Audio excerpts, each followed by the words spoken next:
What's going on, everybody? Welcome back to the channel. Today we have a stream.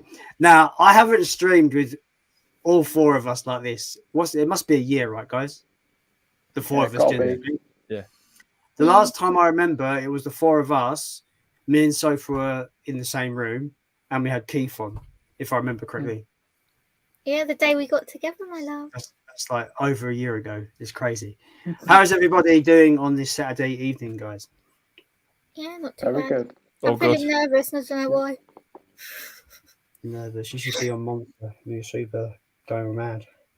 Do you remember what happened last time? I had a sip of Monster. My fucking heart rate was going about 90 miles an hour. Maybe not. It's not good.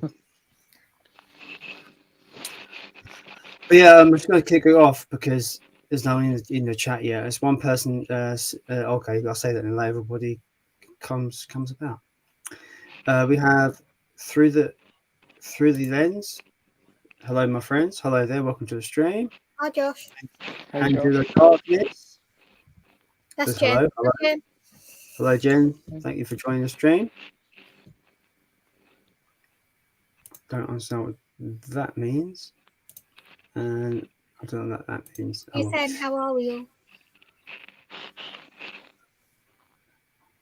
Yeah, but We're asking how tall we are because we don't want to go down that fucking route about how tall we are. How tall? Well, me and Sober Hobbits. Andy, I'm guessing, is a giant. And Pete, are you a giant? Yeah, 6 foot. Tall bastard. Yeah, I'm about 5'2". I'm 6'2". I'm gonna build a house where you've got like pretty much go limbo to bloody get through. Oh, don't worry. I've viewed houses before and hit my head many a times on the rafters. We have the legend that is Dr. Impossible in the chat. Welcome to the stream, my dude. Greatest YouTube name ever. Hey, Doctor. Evening. It is the greatest YouTube name of all time. It really is. We have Lou in the chat. Welcome to the stream, Lou. Hope you're doing well. Hello. Yes, I'm gonna as that's pretty much it says hello on everyone on the panel as well. So what have you been watching lately? I'm gonna start with Soph. What have you been watching lately? I sat and watched the 1989 Heathers, but then I realised I prefer the musical. As you know, I've seen it about 3 or 4 times now on stage. My sister helped in that obsession. Yes, sister-in-law, it's your fault. I don't think my sister watches these. I'll just watch this little bit. No, I don't. But you can. It gets my views up, I suppose. But whatever. But Andy, what about you? What have you been watching lately? Yeah, I've watched quite a few films today. I watched a movie I've never seen before with Bruce Willis. It's a Disney movie called The Kid. I absolutely loved it. Thought it was great. Oh. Yeah, I watched the 4K of Alligator. A lot of fun. Oh, fuck. Yeah. Dude, I love that movie. Yeah, really, really good fun. And I watched its sequel as well. And I watched a movie called Life with Eddie Murphy, which I enjoyed. Had good fun with it. Yeah. I'm really happy that your copy of Alligator came with a slip color. Yeah, it was. I only ordered it like 2 nights ago, and it came this morning. Awesome. So I've reversed the artwork as well. Yeah, the fucking reverse artwork is awesome. Yeah. Yeah, when I was shopping around for it, a lot of the eBay, because I bought it from eBay, a lot of the eBay sellers just had a stock photo, so I didn't know whether it was going to have a slip. Yeah. And I found a seller that had a photo that showed all the individual components, like the slip, the case, the disc. So it was a bit more money than most of them, but I just went for that one, so I knew what I was getting. Yes, yeah. Because I had to have a slip for that. Yeah, one of the best 80s creature features. If anyone hasn't seen it, I do recommend it. We have to watch it, Soph, by the way, as well, because I love that film. Yeah, the sequel was really fun as well. Would you agree with me, Andy, that the sequel is not actually a sequel? It's pretty much just like the same film again, more or less. Yeah. But it's still fun. It's still fun. Yeah. How about you, Pete? What have you been watching lately? Well, the last film I watched was the Hellraiser 2022 film. As you were talking about it the other night, I thought I'd give it a watch, and I agree with you. I agree with you. It's not good at all. It's boring, too long. Didn't care about the characters at all. The Cenobites looked pretty good, but that was about it. Dreadful. Well, I will echo everything I said. my 2022 movies video. It's got the tone down, it's got the look down, but everything surrounding me is looking fucking boring. Like the characters, it's just about these kids. It kind of plays it off more like a slasher film, which is Hellraiser was never that, which is good. And yeah, just nothing really exciting happened in that film. Even when shit hits the fan sort of at the end, you're just like, well, this wasn't worth, sitting around for. Way too long at 2 hours. It's been not an hour and a half. Maybe I should stop like having faith after seeing a trailer because they got me quite excited with the trailer, and it went down the toilet quite quickly after watching the film. That's why, even though I'm quite excited for the new Evil Dead movie, I'm trying to rein in my expectations just in case, because you never know. All these companies need is someone that can understand how to cut a good trailer, because there's some terrible movies with good trailers. So we all can be duped by good trailers, unfortunately. Definitely. I don't think I've watched anything lately. I've just been working a lot, so I haven't had a chance to watch much. Just been watching a lot of Total Biscuit on YouTube. Do you remember Total Biscuit, Pete? No, I've never heard of him. Video game dude. Oh, I've never heard of him. I'll have to check him out. He's before you do that, just let you know he passed away from cancer in 2018. Oh, that's a shame. So I'm going back to his videos and just watching his old stuff. He does first impressions on video games. But, wow. I watched him for years and years up until he died, and yeah, I was well upset when he died because he was like such a cool dude. Definitely. But yeah, I've been watching him a lot, and I haven't really watched anything really. We watched Black Christmas 2006, but that was my worst nightmare because it was all eye trauma. I really had a good time with that movie. I know it gets a lot of hate from like Black Christmas purists, I suppose, but I feel like I've always said when a remake takes the concept but kind of does its own spin on it, I appreciate that. I don't want a carbon copy of the original. Like Psycho 98 is the worst example of what I want to say like a chop shop kind of job. It's just like, let's do the exact same shots with the exact same framing with the exact same dialogue in every fucking scene. Let's just copy. Like, it makes me feel like why would you go and watch that remake when it's the same as the original, but the original is like 1,000 times better? You might as well just go and watch the original, right? Yep. So I feel Black Christmas takes the initial concept of the original film and does something wild with it, and I really enjoyed that for that movie. Yeah, it was great. I loved it. Have any of you seen it, guys? No. Not the. I've only seen the 74 one. Okay. Yeah. I recommend the 2006 remake. It has your Isn't movie. there a recent remake as well from a few years ago? I based on principle, I refuse to watch that movie because it is literally, it's literally a feminazi film where it's like all men are bad and evil and all women are good. It's literally like a man-hating movie, and I'm not saying that to be like misogynist or anything, but it generally is like this current wave of feminism is literally all men are bad. We hate men.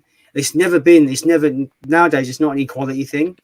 Feminism is a superiority thing, and that film just screams that, and I refuse to watch it. I'm not even gonna fucking humor the idea of watching that movie. But the original and the 2006 remake are really, really good. I recommend them. So yeah, I'll have to watch them next Christmas then. Well, the original doesn't really feel like a Christmas film. Yeah, it's weird because me and Andy had the Die Hard debate on Christmas Eve when we streamed on Christmas Eve, and like a lot of people say like, oh, it's Christmas isn't at the forefront, so it's not really a Christmas movie. But some people say it has enough Christmas in there to really make you feel like Christmas. And obviously, my perspective is it depends how you grew up with the film. That will determine your opinion. With me, it was always on at Christmas, and that's how I've always had that connection. With Black Christmas 74, it's a little bit of dashings of Christmas in there, but I never once feel like it's Christmassy in that movie. I find it a bit weird that it's called Black Christmas because the most Christmas thing about it is it's called Black Christmas, and there's one scene with carol singers in it, and that's it. That's it. I don't That's get it. any No other. Christmas decks or anything. You see, like I a think Christmas tree. I think you see a Christmas tree, but I just don't have that vibe. Like Die Hard, I get a big Christmas vibe from Die Hard. But like I said, I grew up with that movie being on Christmas, so that probably adds to that. But yeah, it's weird. Black Christmas is a weird one if you saying to yourself, "Oh, a Christmas movie to watch on Christmas, a Christmas horror movie." I'd say, I guess you could watch that because it's called Black Christmas, but don't expect that Christmas vibe from it. Oh, cool. Probably more so, people would recommend that Krampus movie. I do want to watch that. Yeah, so do I. I want to get the Shout Factory 4K, but it's quite expensive now. I've just realised it's Saturday the 14th of January and we're still talking about Christmas. What the fuck is going on?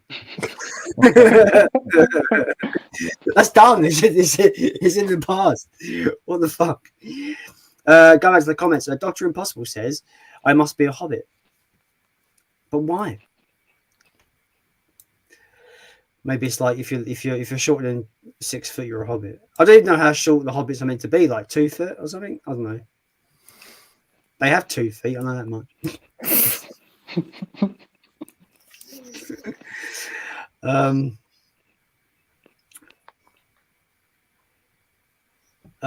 Lou says, "I'm the devil in disguise, so everyone shush, be quiet." Can't wait to watch the new Evil Dead movie. Yeah, I'm looking forward to it. The trailer is promising, but again, like I said, I'm a bit. I want to be on the fence because I don't want to get my hopes destroyed if the film isn't good. How do you feel about just what the trailer offers, guys? It was savage. You saw my reaction because I watched the trailer with you. And I was just like, I'm scared. I'm taking a blanket with me so I can hide under it. What about you, Andy? I think it just looks like what a new Evil Dead movie should look like. You know, I think that's a really good answer. Yeah, it does what it says on the tin. I think, How about you, Pete? Yeah, it looks really good. Looks like it's going to have a lot of elements from previous Evil Dead films. Looking forward to it, but again, not getting too excited for it. Just hope it doesn't disappoint. We've only watched one trailer. I know there was another trailer out, but they were like, "Oh, it just shows you the whole of the film," so we didn't watch that one. Yeah, we went to watch it. We had it paused, but one of the first comment on the video was like, "Oh, thanks. Now I've seen the whole. Thanks for saving me money. I've seen the whole movie now." I was like, "Oh, we're not watching that trailer." Yeah. What I liked about the trailer the most, it seems to have kept the tone of the 2013 remake.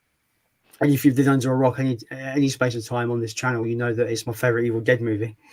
To a lot of people's like, you're dead to me. Yeah, like I feel it's got the tone of the 2013 movie, which I feel it needed to have for me to be interested. I think because I love the original. I love Evil Dead 2. That's a horror comedy masterpiece in my opinion. Yep. I don't like Army of Darkness that much. I think it goes too much into comedy. But Evil Dead 2013 had that just oppressive, dark, evil, just violent as fuck kind of tone, and I just thought this is perfect for what that film was. It just makes you feel disgusting. It's gross. It's fucking well gross. It's relentless. And I feel this new one has that same kind of vibe to it, and I wasn't too sure about the whole family dynamic that they were going to go for in an apartment building, but after seeing the trailer, I think that could be a really have potential to be a really great horror scenario because you've got these kids and their mum has become a deadite. Can you imagine, like, the person who is meant to be protecting you, that is kind of like supporting your life, is now the enemy? That must be fucking terrifying, So that's made it a bit more warmed up to the concept of this apartment building, Evil Dead. But yes, would you guys agree there? I'd agree. Yeah. It comes out the day before my birthday, so it's like the ultimate birthday present. So. And then you're gonna wake up next morning going, "I'm traumatized. Why did we go and watch it?" Don't hide behind the door and go this time. Actually, I can't go and see it on the 21st unless we go in the morning. I'm going to a gig in the evening. I thought that was on my actual birthday. No, that was another gig. There was 2 gigs back to back that I wanted to go to, but one's on your birthday. which I can't go to. It's your birthday. Oh, thanks, love. I appreciate it. I'm gonna cry. Otherwise, I'm not stopping him. Sort of. We have Mike, a Cinema X-Man. Welcome to the Hey, stream. Mike. Says, hey guys, hope Hey, you're Mike. well. We are all very good. I'm on the monster tonight because I need some energy. It's been sitting in the fridge for God knows how long. I can't even remember when I bought that for you. Yeah, but I think it lasts ages. No, it says drink within 2 days or you'll die. Oh fuck, I'm dead, guys. Shit. What a surprise. Typical. That is typical. I lost my whole train of thought. I'm just like, where are we going? Lou says the new Hellraiser didn't feel like a Hellraiser movie, but like a love letter to Hellraiser, almost like a fan film. But I didn't think it felt like a love letter either. I just thought it was boring. Like there was no interesting main plot. Even the kind of subplots were a bit rubbish.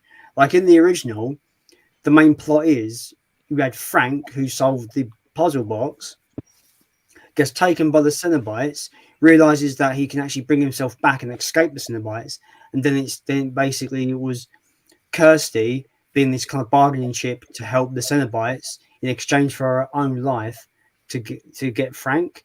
That whole kind of back and forth was what made the original really, really interesting. And it built the lore around it really well. In this, it's just like a bunch of kids. Their brother goes missing, and it's like right at the beginning of the movie, he gets taken by the puzzle box, so he's dead.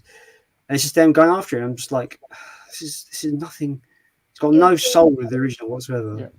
No, I agree. I wasn't invested at all. It was just so dull. What was I going to say? I've forgotten. Anyway, Dr. Impossible says, how can a director like Louis Teague direct an alligator film, then deliver a film like The Jewel of the Nile, having a witty script helped by John Sells, I guess. I've not seen The Jewel of the Nile, if I'm honest. Have any of you seen that? No. Any good, Andy? It's okay. Yeah, it's a sequel to Romance in the Stone, but are they kind of like adventure movies? I think I've seen them. I think I've seen them in charity shops like DVDs and that. Yeah, I've got the DVD double pack, but I haven't watched it. Yeah, because I remember picking them up and I thought these kind of look like Indiana Jones, like the artwork kind of looks like Indiana Jones. Yes, yeah, they have that. Yeah, they do have that vibe. Yeah, they're just fun adventure films. They're not for me, but yeah, they're okay. They're serviceable. I'm interested now because the guy that did Alligator did it, so I kind of. Robert Zemeckis directed the first one. Oh, okay, that's made me even more interested because he's. Well, if you want to watch them, I'll have to dig them out from my collection. Is your collection still sideways and just is this complete chaos? Well, I can't even get to it because I've got like. So not only are they sideways and chaos, you can't even get to the chaos to begin with. I feel so bad for you, my love. Lou says, left a like for you, man. Well, thank you so much. I will say, Lou, you've been very supportive. Every time I drop a video, you're always in the comments and giving me likes. Lou is amazing. I love that bloke. And Jen. Known him for a couple of years now. Yeah, she said me too. So thank you to the both of you for supporting the channel. Really do appreciate it. We have Gary, the Blu-ray addict. Welcome to the stream, Gary. Hope you're doing well. Hello, Gary. Hey. Mike says, Jason, I've been thinking about picking up the Dragon Ball Super Collection on Blu-ray. Just wondering what your thoughts are on the show. I see a lot of mixed reviews to it. Now, you're probably going to let me know in the comments down below, further down. Have you seen Dragon Ball and Dragon Ball Z? Because Dragon Ball Super is a sequel to those two anime shows. But I'll have to wait for his reply because. But yeah, I'm a big Dragon Ball fan. So when it actually aired, I watched it week to week in Japanese and loved it. There is some kind of weird kind of writing decisions and character moments that I didn't really agree with, and some things were a bit weird. Like the first arc of that show, they basically rehash the Battle of the Gods movie, which I didn't think was very good in terms of making it into a weekly episodic thing. But other than that, I thought it was still just fun Dragon Ball. I'm still gonna watch it if it's bad or not because Dragon Ball. But I don't know. The Blu-ray set is quite expensive. It's like £100. So I don't know if There's like a Blu-ray set of a collection on Amazon now. It's been half priced to 50, so that could be the one Mike's on about. Tell me this, Pete. Why would you tell me this? Impulses are rising. Oh, No. I'm always tempted here, Jason, with the deals. Yeah, man. I got that bloody Battle Royale box set for 30 quid because you sent me to Rare Waves for their like 4K. Yeah, you said it. Woo. Yeah, I did it right. Yay. Yay. Blue Peter badge in the post, please. Rare Waves. Thank you very much. I did it again right twice. Fucking double Blue Peter badges. Anyway. See, I'm a cheapskate. I've got Dragon Ball Super on bootleg because it was cheaper. I don't even know what the quality's like because I've not watched it yet, but I digress. That's like my favourite term, apparently. Dr. Impossible says, now then, Jason and guests, what do you think of local Cornish filmmaker Mark Jenkins? Have any of you heard about his new folk film? How do you say that? Ennismen? Should I know who Mark Jenkins is? Because he doesn't ring a bell. But I'm intrigued. It's lost on me, that one. Nope. Yeah. Haven't heard nothing about him before. Oh my god. Sorry, Dr. Impossible. We have no clue who you're talking about. Yeah. Through the Lens says, watch the double life of Veronique. Veronique? Is that how you say that? Veronique? Yeah. I don't know what that is, if I'm honest. So I haven't seen it, unfortunately. Josh, why do you always tell us about these films? That Is this the one with the woman cleaning the house he was on about last night? Oh god. Wait. Is this Josh? As in Josh? As in Yeah. Classic. Has he changed his channel again? Yeah. Yeah. Okay. I'm well confused because you called it Josh. I was like, is it someone new that we don't know? But okay. No, it's Josh, why have you rebranded again? I thought the class whatever your channel was called for something reviews, classic reviews was pretty good name to be honest, because it was your surname it was quite clever. So I don't know why you've rebranded, but let us know in the comments, Josh, because I'm well behind on things like this. We have Radley Stark in the comments. Welcome to the stream, Radley. Hope you're doing well. Hi guys.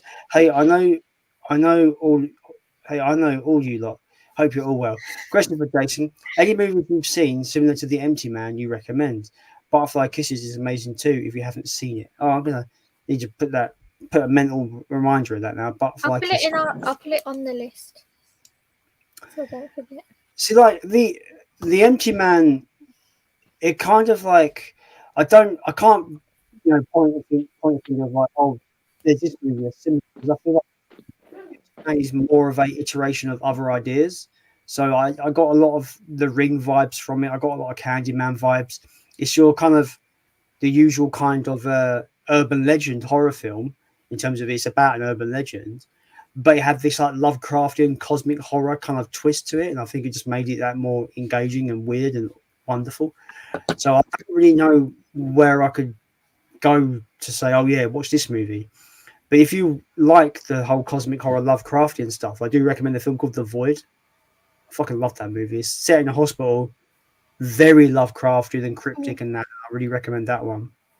But it's quite hard to recommend films like The Empty Man because I feel, even though it's iterating on ideas that we've already seen, it's very unique in how it's done it. Yeah, very unique about it. So I'm sorry I can't help you there, but I'm going to definitely check out Butterfly Kisses and put that on my mental list. I've written it in my phone, so don't forget. Thank you very much. Hopefully there's a Blu-ray or a DVD or something. Mike says, yeah, I've seen all of the Dragon Ball except for Super. The Blu-ray collection is down from 100 to 50, so we'll probably pick it up. Yeah, man, I had fun with it for what it was. It's nowhere near as good as Z. Z is still king, in my opinion. And Dragon Ball, the original show, is still just really just a fun adventure show. So, yeah. I'm assuming you've seen all the movies, though, Mike, the recent movies, because they're pretty good as well. We have the bald-headed twat from Bournemouth, Jamie Powell. Hello, Jamie. He says, "Good evening, all. Hope you're having a good weekend so far. Can't wait to pick up Halloween Ends. I feel it's underrated. Personally, I thought it was the best of the three. I 100% agree with you, Jamie. I had a blast with that movie. Surprisingly, I went in not expecting much. I was moaning, saying, "Oh, this is probably going to be awful," and I loved it. Not just because of Corey. The thing is, though, you say that, but Corey was probably the best character of the film. The only downside about his character is that they kind of just threw him in the bin, like at the end, like without any really kind of resolution. Yeah. So I was a bit like, oh, that was a bit wasteful, but I won't. What about you guys? How do you feel about Halloween Ends? I mean, I know how you feel because we spoke about it numerous times, but just going to reiterate. just reiterate it. Yeah. I liked it. I had, like you guys, I went in thinking I've heard nothing but bad things about this, but I just thought I need to see it anyway. So I went in and I was like, okay, just give me what you've got, just play it. And I found myself invested in the characters and what was going on, and I was like, this isn't that bad. But I came out the film thinking, yeah, this is going to upset a lot of people. A lot of people aren't going to be happy with this, but I didn't mind it. I was entertained. I had fun with the movie. And yeah, I just didn't think I get the criticisms, but at the same time, I've had fun with the film. Yeah, I definitely agree there. Yeah. It's one of those rare cases where it split the fan base down the middle, but I can understand both sides of the argument. Yeah, I definitely can. Yeah, I agree. I liked the film. I didn't love the film. I think the biggest problem with it was its marketing. I think it kind of pushed people thinking one thing, and it was complete other. I definitely want to rewatch it again. I think it will improve on multiple watches and will be looked upon in years to come a little bit better, I think. But yeah, it's not bad. I think there's going to be definitely it's kind of a cult following big time in years to come. Like Malignant. Yeah, it's going to be like, even though Malignant was nowhere near torn apart by the critics and the fans of horror as much as this movie was, I feel like they're in the same kind of this weird kind of pocket of horror where it's like, that's a bit weird, but I like it. And they're both like that. I think Malignant's a much better movie, but you get what I mean? They're in the same kind of realm. And now you have your frame up, don't you? What I got you. You're Malignant. Oh, it's that side. There you go. Yeah. The red frame because it matches the color scheme. I quite like, and it kind of makes it kind of like striking against the rest of the frame. It's pretty good, mates. Yes. I forgot what I was going to say. Yeah, I'm looking forward to rewatching Halloween Ends. Yep. I think it's no reason in particular. I just want to watch the film. I think the Blu-ray and the 4K comes with like an extended cut or a different ending, like Kills did. So that'll be good. Okay, interesting. I'm probably gonna sell my Halloween Kills 4K and just get the 4K trilogy. I think that's the way I'm gonna go. Yeah. That sounds good. The thing is, though, I say that I don't know about how you guys are about your do you guys have OCD about completing the franchise? Or are you okay with missing films in the franchise you don't particularly like? A little bit, but I end up waiting until they go real cheap and then get them. Fair enough. That's actually a good strategy, to be fair. Because I did the same. I did the thing with the Chucky franchise where I sold my copy of Cult of Chucky and I sold my copy of Seed because I don't like those films. And so my Chucky collection is incomplete, but I actually don't care because I won't. Why have them on the shelf if I'm not going to watch them? That's very true. So maybe I should just settle for the Halloween 2018 4K and the Halloween Ends 4K and just skip Kills altogether. Yeah, on a rewatch, I did not enjoy Kills. Because in theory, the trilogy will feel weird anyways. It's a very lopsided trilogy. Very discombobulated. Very good. Very, very, very good word of the stream. Well done. Blue beer badge to you, Soph. Boom. Would you agree it's a bit discombobulated, as Soph said? Yes. Yeah, I'm just going to say it's all over the place. I ain't going to repeat the word in case I fuck it up. What's the word, Pete? Go on, Pete. Discombobulated? Sort of, not really, but yeah. The closest trilogy I can describe it to or compare it to is the new Star Wars trilogy. That's what I was thinking. That's a good comparison. Yeah. Because like they both kind of stray, and they both kind of struggle to wrap it up in any. Like I don't want to say Halloween Ends doesn't wrap up satisfyingly, because I feel I liked the whole kind of almost like a visual march for them finally putting Michael to rest. Spoilers for Halloween Ends, by the way, guys. So I like that portion of it, but I was a bit upset about how they handled Corey's character at the end. Yeah. But because what he does kind of doesn't really make sense, because usually the term "if I can't have her, no one can" means he's probably going to kill her. Yeah. Because no one can. If I can't have her, no one can. So she's going to die. But he stabs himself, and that kind of is confusing, because it means that he can't have her, but no one can. But if he dies, then it's very conflicting. It's weird, and I just feel it was a bit of a wasted opportunity for that character towards the end game of that film. But I kind of wish they kept with all one night what they were going to do originally. Yeah.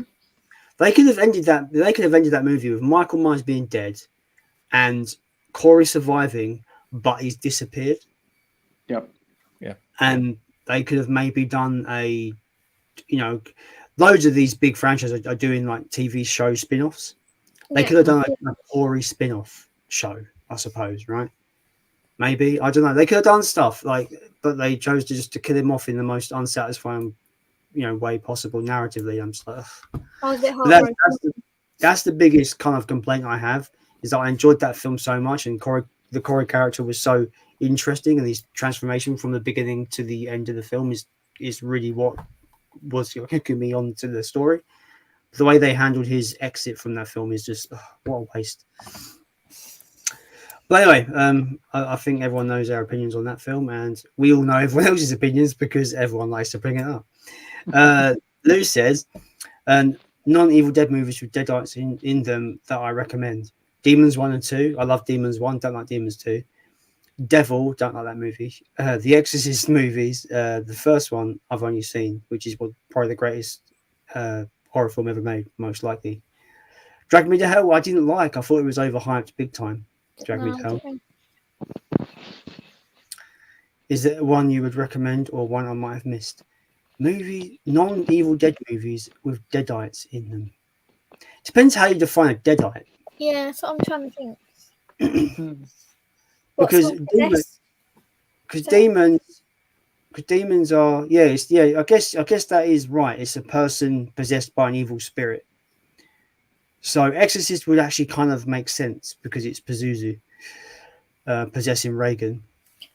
I thought of one that I really like, but I hated the second film, Last Exorcism. That first movie is really underrated. But the second one was in the bin. Well, we literally put it in the bin. It was fucking terrible. The second one is so fucking bad. You thought Hellraiser 2022 was boring, Pete. You haven't seen nothing yet. Last Exorcist Part 2 is the most boring piece of shit. Like, literally, like the most uneventful horror film you've ever seen. Nothing happens. Literally nothing happens. Oh dear. Like, I could be, I could have more entertainment looking up at my window and watching the rain hit it than watching Last Exorcism Part 2. But the first one's brilliant. Definitely recommend that. Yeah, I love the first movie. It's really underrated. I love the idea of it. It's about this, this guy who practices exorcism, but he does it in in a fake way. He makes money by doing it, but he doesn't believe in it. He's just doing it as like a scam. But then he's kind of like he wants to expose it all as a scam. So he goes to his house to do one last exorcism, but it turns out it's not. The whole possession thing is real, and he has to do it for real. It's really fucking good. The concept is so good. Such a good film. I've watched it a few times. Yeah, it's really great. You guys seen it? No. Oh man, I think you're missing out. 2010 film, I think, or 2011. It's quite an old What's film. it called again? The Last Exorcism. No, I've seen it. There's not many exorcism movies that I would recommend that are not The Exorcist. but there's a few. I'm going to reel off a few that I think are really good. The Exorcist, of course, is like number one. The Last Exorcism, The Exorcism of Emily Rose is pretty decent, and I really liked the Possession, like a 2009 movie. It was we pretty still need good. to watch that together. I've got one. We watched it together. You didn't really like it, but it's one of my favourites. It's The Devil Inside. There's nothing special about that movie, in my opinion. I could watch that over and over. I just love that film. Radley Stark says, I haven't seen The Void. I'll go look for it. Cheers, chat. No problem, mate. It's all good. I really like that movie. I thought it was good. Jamie says, Corey could come back. Evil doesn't die. It changes shape. Fantastic quote. Yeah, but like, you could say that about any dead antagonist from horror. That's stupid.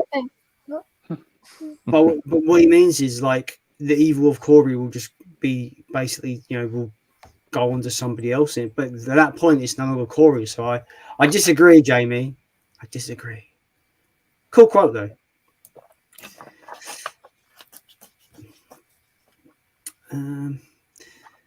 People talking to each other. Dr. Impossible says, before I came on the stream, I saw a trailer for a film called Triangle of Sadness, directed by Ruben Ostlund. Have any of you seen it? Heard of it? It stars Woody Harrelson. I've not heard of it, but it sounds interesting. Yeah, I was watching Flick Feuds earlier, and that was their top film for 2022. Interesting. Triangle of Sadness. Let's look. I'm gonna look this up while we're here. Any of you heard of it? Heard of it, but not seen like it. A dark comedy. Yeah. Oh.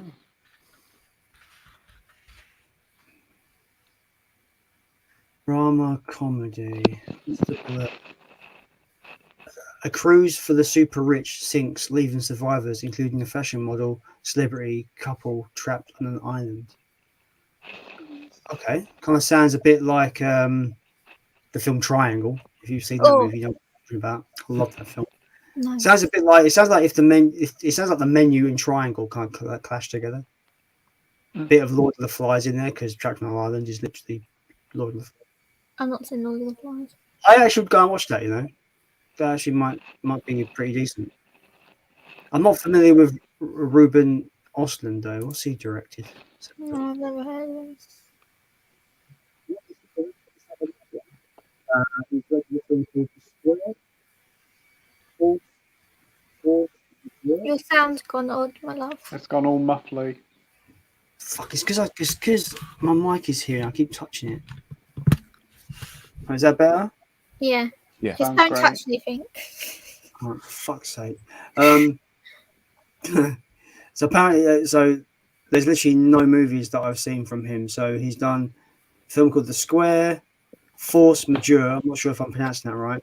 Can you go away? What's happening?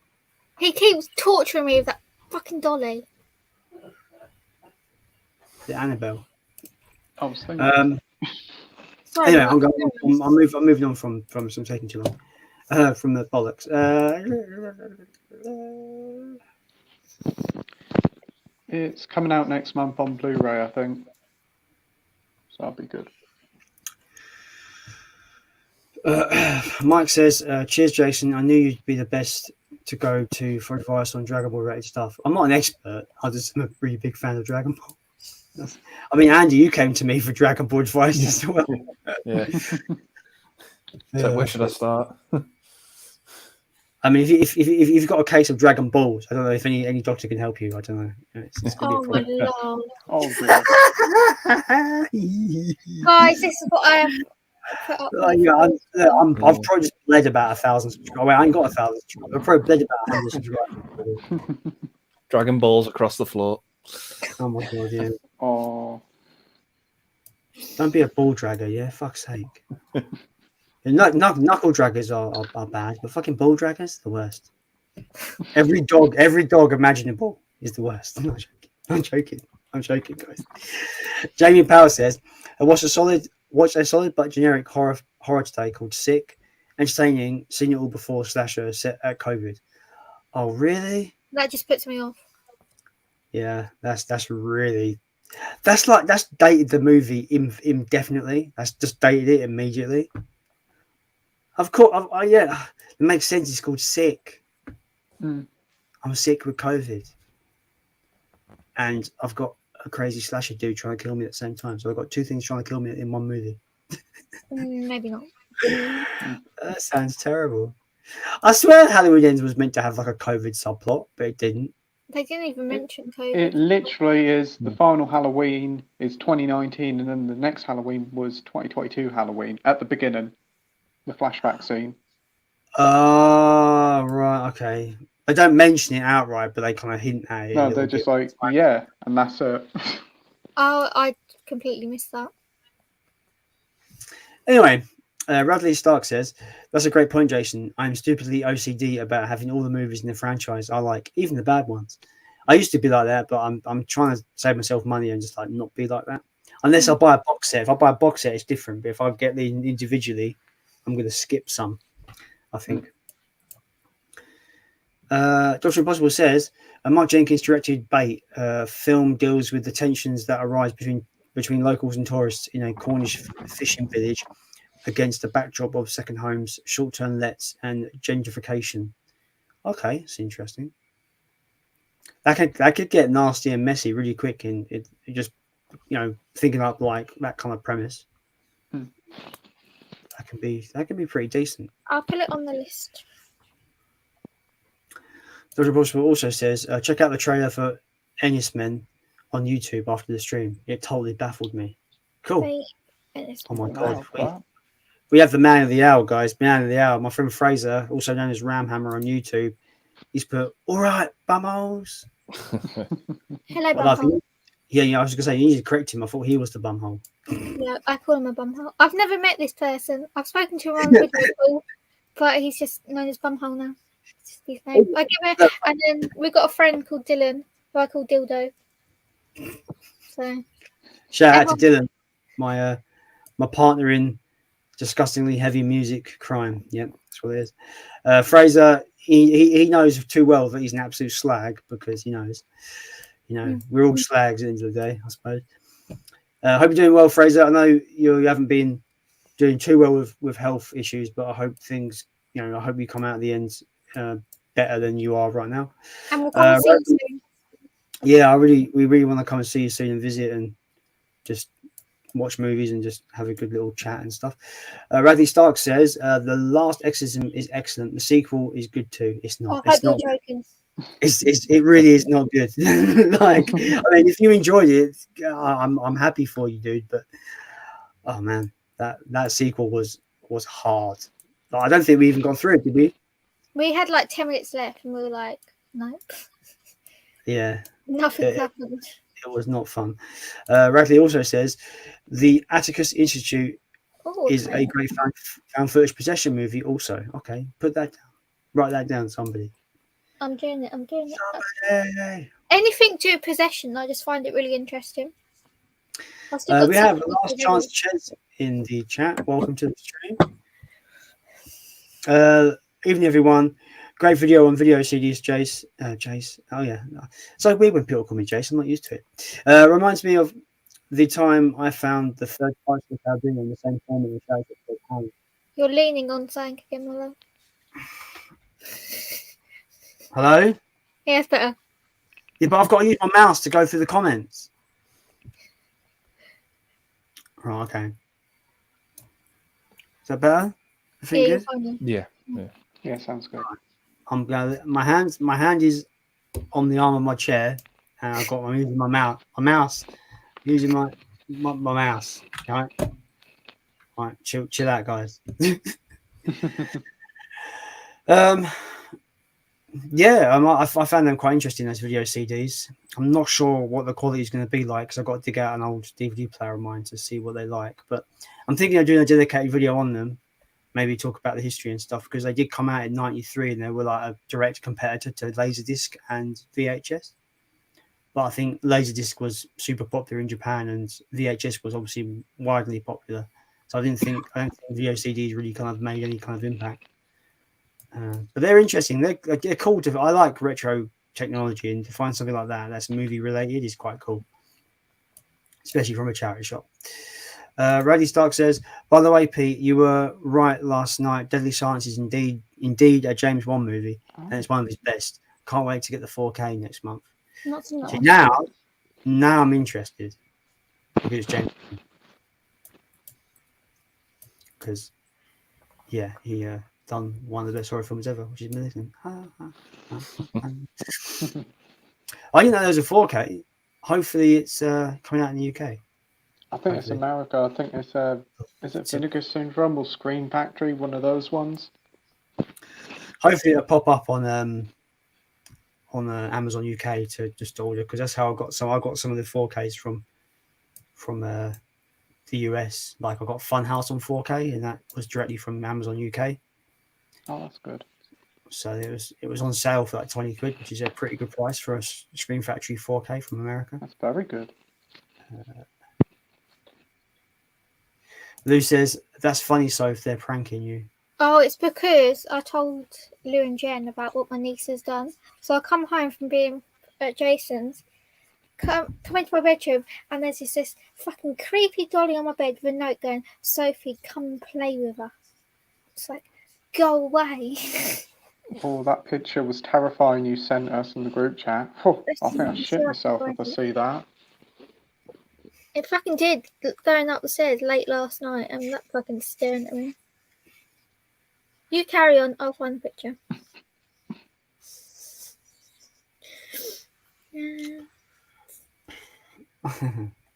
Dodge Impossible says, did any of you pick up the Eureka title Revolver with Oliver Reed? Sergio Solomon's great thriller. I don't think I've seen that one. The only film I can think I've seen that's called Revolver is the one with Jason Statham. Have you seen that, guys? I've heard of it. I've heard of it. I've not seen it. Jason I've not seen the Oliver Reed one, though. Oliver Reed is a guy from Oliver? Gladiator. Yes, yeah. Gladiator, Oliver, yeah. Tommy. He's in Tommy. Yes, yeah. He was in Oliver as well, weren't he? Yeah. Is Oliver Reed the guy that Gladiator was his last movie and he died? Yeah. Yes. Yeah, okay, that guy. Okay. It's been Died in 99, I think, weren't it? Yeah, because I remember, like, he died not long after Gladiator came out. I think I know that much. I don't know. Yeah, he died during it, so they had to use like CG to fill in the gaps. Yeah. Oh wow. Yeah. Right, guys, I found this. You can see it's creepy dolly. Look. Oh, that's terrifying. Yeah, that's creepy as fuck. Yeah. Yeah. Ramhammer says, "You're a slag, Jay," and I am. This is common knowledge. We know. He's a massive one. I mean, she'll know the most, I suppose. So,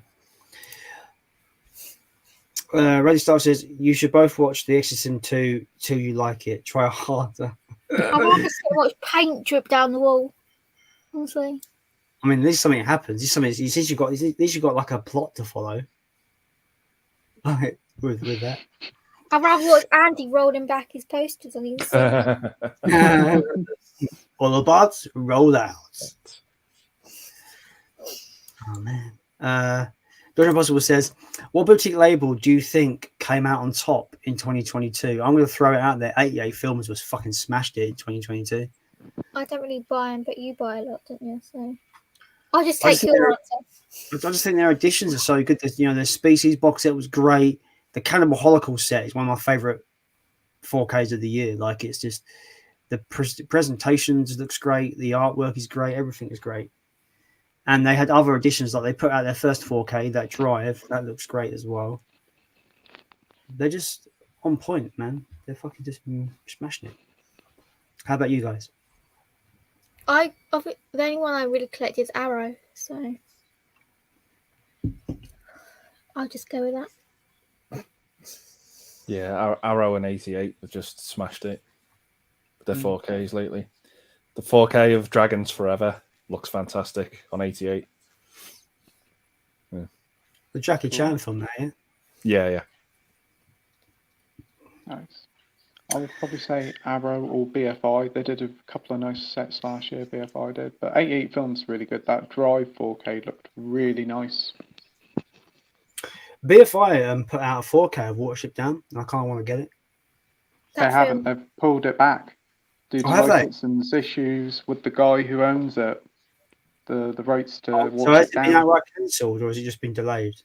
It's been cancelled. It was literally about a month or two before release, and they cancelled it. So it must have been made. So it must be sitting somewhere waiting to be released or getting the rights to be sorted out. Can you imagine this warehouse is stocked full of them in boxes? Yeah, I can. We were talking about this on the stream on Wednesday night. We imagine it'll pop up on eBay sometime. Somebody will find a load of them and just sell them online. Because it came in, it was quite a nice collector's edition, wasn't it? Yeah, it was the hardened case with the booklet and all that. I've not seen that film in so long, so I was like, "Oh, a 4K edition is quite nice." And BFI are pretty good with their releases. Their transfers, so that was pretty good. Jen says, "Soph, have you seen Pumpkin? Is it Pumpkinhead?" I think it's meant to say Pumpkinhead. Let me Google it. I've not seen that film, but I want to see it. I think it's the one with Lance Hendrickson. Yeah. Yeah. Horror monster. Okay. I think I've seen it a few years ago on the Horror Channel. It's a bit creepy, but I can't really remember too much about it. Yeah, the poster looks great. I think Tom Savini done the horror effects and stuff. I think I could be wrong there. Bristolian Dave in the chat. Welcome to the stream. He says, "All right, my babbers." I love that. Hey, Dave. Hi, Dave. Movie Man in the chat. Welcome to the stream. Hope you're doing well. Hey.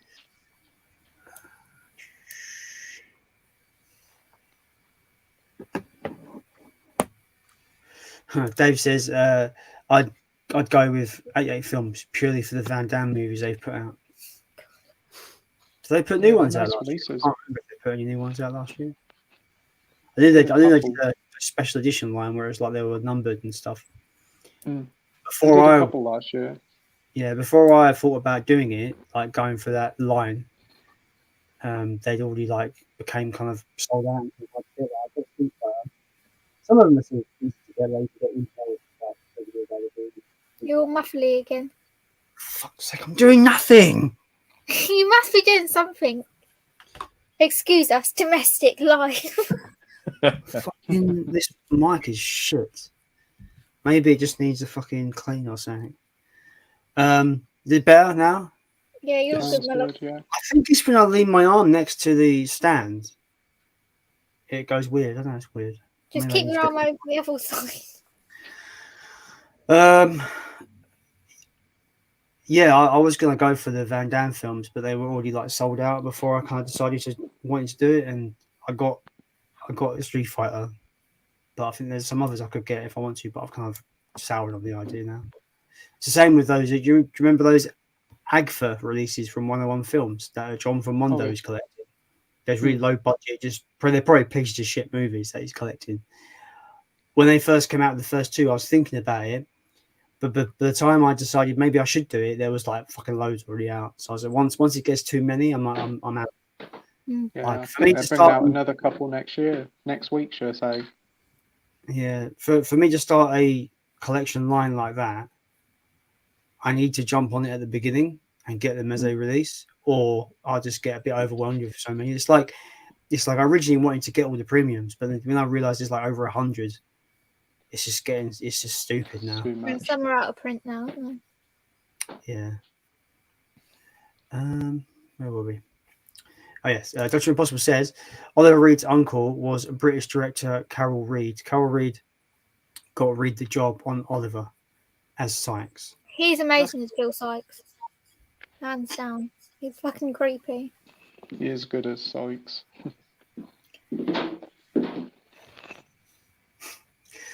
My friend Fraser says 2 things. I need to send you a copy of The Shining back, and I've been reveling in the glory of my Jason and the Argonauts laserdisc. Does that mean you've got a laserdisc player now, Fraser? Because that's pretty awesome if you do. I don't want to ask what you paid for it because they're pretty fucking expensive. Trust me, I've looked because I've looked to try and get some Godzilla titles on laserdisc just to have them in the collection. They're like so expensive, guys. Like I found one Godzilla film, it's like £450 for the laserdisc. Stupid money. Absolutely stupid money. Last one just says AA Films definitely nailed it. Great value as well. 101 didn't do too badly either. Got the special edition of Ghost Watch and Crystal Lake Memories on the same day. Can't wait for Never Sleep Again. Yeah, I've got both of those, and I've got Never Sleep Again pre-ordered. What I think them doing Never Sleep Again documentary is just such a perfect companion to the Crystal Lake Memories documentary. Definitely. Bear in mind, both those documentaries have been out for years. I think Crystal Lake Memories was a book, and it became a documentary. I think the documentary was filmed in like 2013. Yeah. So it's quite an old documentary. But for 101 to get them now and to do both of those back to back is really cool. So I'm looking forward to getting the Never Sleep Again one. Hopefully it has both discs. Hopefully it has the Never Sleep Again documentary and the I Am Nancy documentary, because I've got a European release of Never Sleep Again, and it's like got 2 discs, so I'm hoping. I think we started to watch it, didn't we? But I hadn't seen all the films at that point. I'd only seen like the first one, I think. Isn't it a long documentary, Never Sleep Again? I can't remember. They talk. It goes extensively into each movie, and the production and stuff like that. So it's pretty in depth. Yeah. There's a couple of documentaries I do recommend, which is the Video Nasties documentaries. I've got the 2 DVD releases of those. They're really interesting. It goes into the history of like the BBFC and them creating the certification and banning certain films that they feel like is corrupting our kids. Really good documentaries though. I think you can get them from Vinegar Syndrome's website. I think they're on Blu-ray, but I got the DVDs. But they're really good ones. I do like a good documentary. I don't know about you guys. I like just a good documentary about something. Like a deep dive into it. We watched the Critters one, didn't we, for the first film? Yeah. Well, I say I watched it. I fell asleep. Yes, you did. Yeah. Movie Man says, I have quite a few of the Van Damme ones. Need Nowhere to Run. Nowhere to Run is so underrated. I really like it. Yeah. I love that film. Lou says, I used to love them Cannon films. I still do. One of my favourites was Avenging Force. Is Avenging Force I could be completely incorrect with this, so just take it with a pinch of salt. Am I getting this wrong? Is that a Chuck Norris movie? I can't say I've heard of Avenging Force. It does sound like a typical kind of one of those like really cheesy 90s action movie kind of like B movie titles. I know Delta Force is a Chuck Norris film, but I can't say I've heard of Avenging Force. Another good Van Damme movie that I like, Sudden Impact. Is it called Sudden Impact? Sudden Death. Yeah, the one at the ice rink. Yeah. I love that. That's my favourite Van Damme film. That like Die Hard in the ice rink. Yeah. The villain in that film is just on point. I love Powers Booth. Such a great villain. Sudden Impact is a movie though, isn't it? I'm thinking of like a Sudden Impact's one of the Dirty Harry films. Oh, okay. Yeah. It sounds like one of those like asteroid kind of one of those asteroid disaster movies. You're not thinking Deep Impact. Probably, yeah, that's why I'm getting confused. Probably, yeah. Yeah. Canon. The studio that Masters of the Universe killed. Great film, though. Yeah. Love that film. Yeah. Masters of the Universe fucking ruined that company. Don't care. It's a great film. I mean, it's not, but it's fun. Oh, I have the mother-in-law. Hello. Hi. Hello. I don't know where she is. I think she's downstairs. So, hi. George Possible says the BFI cancelled Peter. I'm not even gonna fucking try and pronounce that surname. Targets. Paramount pulled it, and it's not coming out again. Oh wow. That's strange. That sucks. Targets. I don't know what that film is, to be honest. Either. The Boris Karloff one, because I love that film. Where am I going? Oh, yeah. Dodgy also says, what blues are you looking forward to in 2023? I mean, it depends. It depends how you're asking, Dr. Impossible. Are you asking for stuff that's been announced that's coming out, or stuff that we are just like fantasy booking what's going to come out? because I'm still waiting for that Godzilla 1954 4K to come out. Toho, yes, I'm talking to you, Toho. Please, thanks, slag. I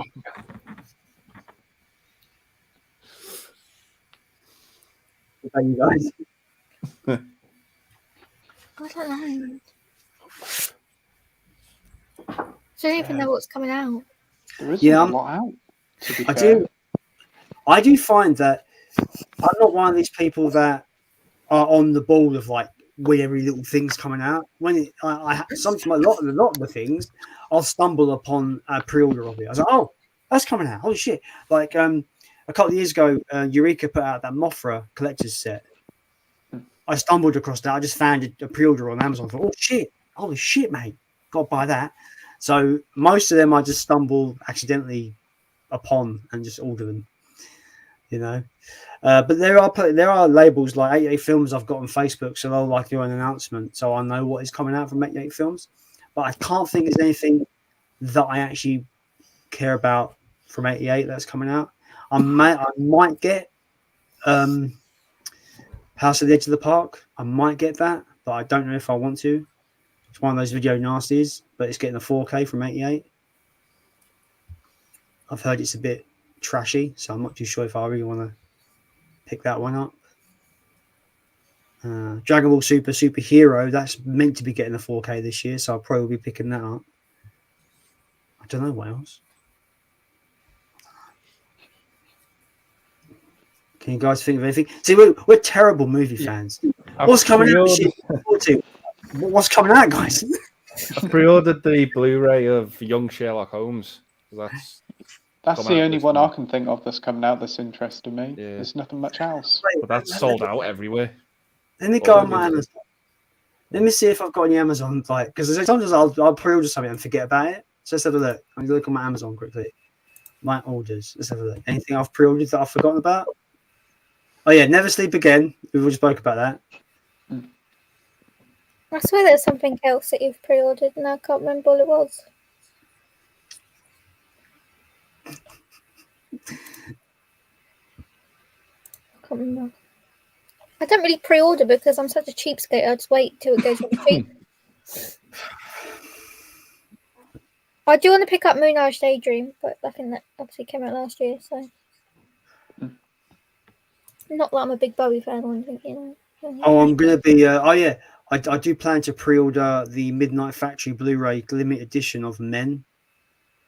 Okay. I do already have that on Blu-ray, but I kind of want the Midnight Factory one to be a part of the collection. People Bowie don't like the film. I mean, I don't particularly like Texas Chainsaw 2 that much, but I've got that. So, yeah, I don't know what to say there, to be honest. Yeah, that's all I've got pre-orders on Amazon is Never Sleep Again. Thing is, it does take me a lot. It takes a lot for me to pre-order something. It's got to be something I'm just like, I need that right now. It's got to be like an immediate thing. So I don't know what actually is coming out. Let's have a look at Arrow. Has Arrow got any cool announcements? They've got them Jello sets or the new one.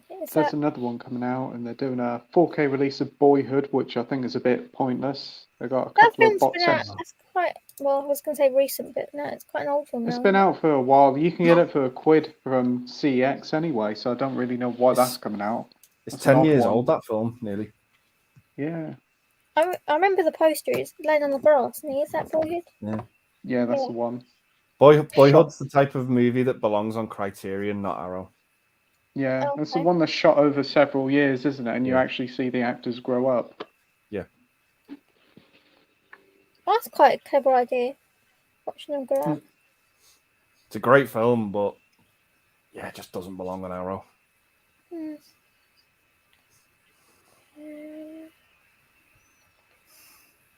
I'll have to have a look. If I can pick it up cheap, I'll watch it. Oh, super cheap and so it's like 50p.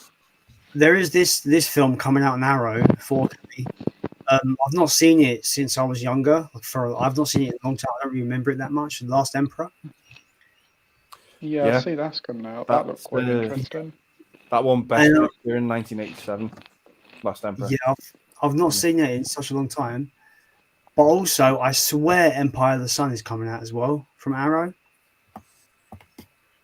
Am I getting confused there, or I don't know if it's coming out on Arrow, but it's a good movie.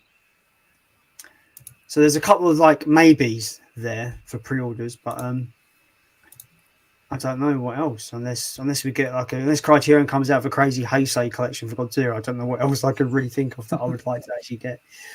It's obviously the typical big studio movies, like what are we still waiting on from last year that hasn't come out yet? Pearl. Pearl. I mean, there's US Blu-ray that, but I'm waiting on the menu and Halloween Ends. Oh yeah, there's that. Those two probably going to pick up those two if I'm honest. Yeah. Even though I wasn't as much of a fan of it as you guys, but I feel on the rewatch it might actually change. You never know what will happen on the rewatch. But yeah, terrible movie fans we are. We don't even know what we were looking forward to.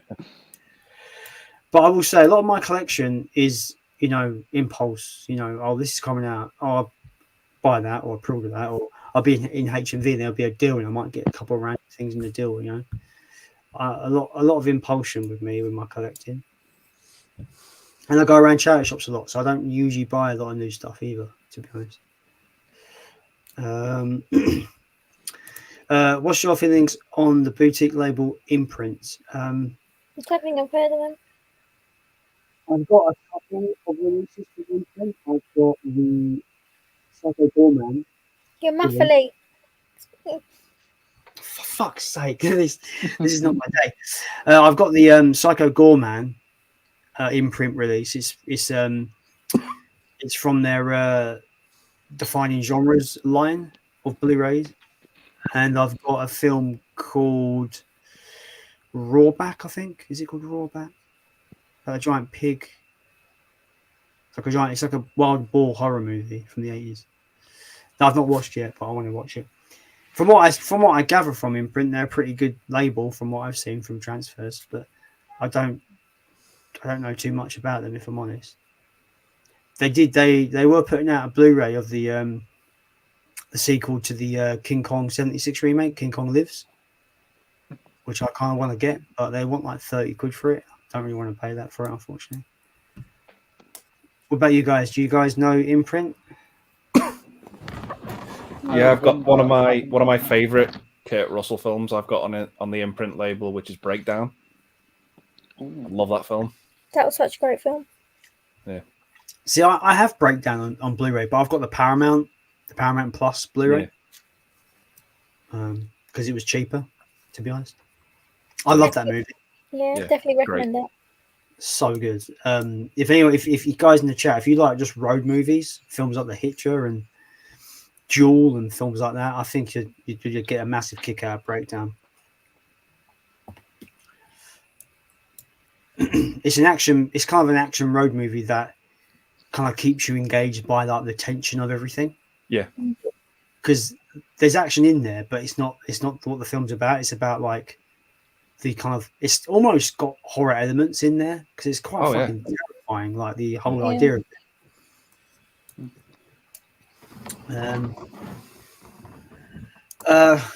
Lou says Delta Force is the Chuck Norris one. Avenging Force was the debut. Oh, okay.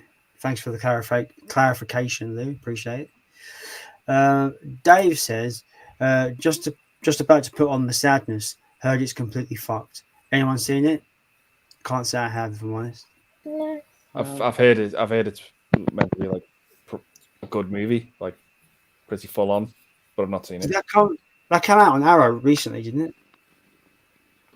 Arrow? I'm not sure. Is it on streaming? It's a streaming film. It's a 2021 film. It's like a zombie film, I think, is it? Or an infection film, I want to say. It's a body horror film, so yeah, an infection film. Oh, okay. Interesting. Radley Stark says, Sophie, some movies you might like, possession-based. The Right, Devil's Due, The Asylum, The Unborn, Deliver Me from Evil. Thank you. I'll have to check those out. I know Deliver Me from Evil is on Netflix, so... I've seen The Unborn. I didn't like it, so I don't know how you might fare with it. I didn't think it was that good at all. To be I honest, just have to be careful of anything with flashing lights. I find it crazy that you got photosensitivity, so but you watch loads of horror, and horror's the worst for that. Like horror and sci-fi. I think sci-fi is worse. Sci-fi horror is even worse. Like we tried to watch Event Horizon, and I was like, no. Oh, I fucking love that movie. Yeah. I still haven't got the 4K of that. I need to get on that at some point. I would want to watch it, but then I'd feel really ill the next day. I'm trying to time my purchases in a way because a lot of new releases go on HMV's 2 for 30 really quick. Because I was really happy that I waited for the Batman to go down because the Batman on 4K was on 2 for 24. So I only paid like 12 quid for that movie, which I was quite happy about. So I'm trying to wait for Event Horizon to drop in price. I'm also waiting for the Star Trek movies 4Ks to go down in price because I want to get Star Trek. I want to get the Star Trek the motion picture, and I want to get Wrath of Khan. I'm only going to get those two at first because they're the ones people talk about the most. But they're both like 20 to 25 quid in HMV. I don't want to pay them. They'll be reducing them soon because they're re-releasing them again this summer in steelbook form. Oh. Don't care about steelbooks. So hopefully they'll be cheaper by the summer. Hopefully they'll go on the 2 for 30 deal or something soon. Last Shot says Crystal Lake Memories is 6 hours 40 minutes long. Also on Shudder is a documentary series In Search of Darkness. The first 2 parts out at the moment is around 8 hours in total, and the third part is out in April. Yeah, me and Soph, we watched the both parts of In Search of Darkness. I found it quite interesting. However, I found the format gets old once you get into part 2, because it's basically people giving their thoughts on just different movies, and it's quite snappy. But they do the same format in the second one, so I kind of found myself kind of zoning out a bit. I'll probably still watch it. I enjoyed Crystal Lake Memories though. Not that I've seen all the films. Crystal Lake Memories. I enjoyed watching that. Yeah, that was good. That was a good one. Yeah. It was Corey Feldman, wasn't it? Yeah, it was I've ordered part 3 of In Search of Darkness on Blu-ray. It's getting shipped in February because I've got the first 2 on Blu-ray. Which should I say again? I've got the first 2 In Search of Darkness documentaries on Blu-ray, and I've ordered the third one. And that's it's coming out in February. Well, the shipping. I read it was coming out end of January on Shudder. Yeah. The same people did the In Search of Tomorrow documentaries as well. Yeah. I actually, because I was a backer, I got my name in the credits. That's cool. Really? Yeah. That's cool. Yeah. There is an alien documentary called Memory that I want to get, but it's quite hard to get. It's just called Memory. You can get the DVD in the UK, but it's quite hard to get now. But I do want to watch that. That sounds quite cool because I love the Alien franchise, even though there's a couple of films therefore. Doctor Impossible says Watership Down Enterprises, the estate and family of author Richard Adams were the ones who took Martin Rosen to the dry cleaners over the rights to the film. The family won, and Rosen will have to pay. Ooh, that sucks. Okay. We have Scott in the chat. Hello, Scott. Welcome to the stream. Hi, Scott. Hello, friends. How's it going tonight? Hope you're having a great time tonight. Yeah, you're having a good Saturday night, guys. Are we not? I'm waiting for someone to go, no, it's shit, and they'll be like, okay. Usually I would say, but I'm being on my best behaviour, so not that. Don't send yourself just for the stream, my love. Be yourself. Oh, don't say that, my love. I'll go and get a bottle of wine and bring Shanika out. Don't be a div. Right, can I tell everyone the story of where that came from? What? The whole don't be a div, because I mean, if you don't embarrass yourself, go ahead. But it's fine. Right, there's 2 stories. If anyone remembers EA Sports, what is it like? It's in the game. It's in the game. But I always thought it's EA Sports dinner game. And nobody ever corrected me. And then my love's favourite one to wind me up, I was watching Shaun of the Dead and forgot Shaun's name. I was like, what's Simon Pegg's character called? And I was on Google because I was on a video chat. They wouldn't help me. They were fucking laughing at me. Terrible. It's the equivalent of me watching Critters and going, "What are these aliens called again?" So yeah, I have me little like moments, didn't I? So he's like, "Don't be a div." Sorry, I had a Piccadilly sandwich. Oh, God, yeah, he come in and goes, I went, "Oh, what are you having in your sandwich, my love?" And he goes, "Oh, ham and Piccadilly." I was like, "You mean Piccadilly?" Yeah. Oh, we're a great couple, aren't we, my love? Greatly weird, yeah. Dr. Impossible says the intellectual property enterprise court in London heard the case. Rosen made a fortune by stating he owned all the creative property of Watership Down. Wow. Has he got any proof?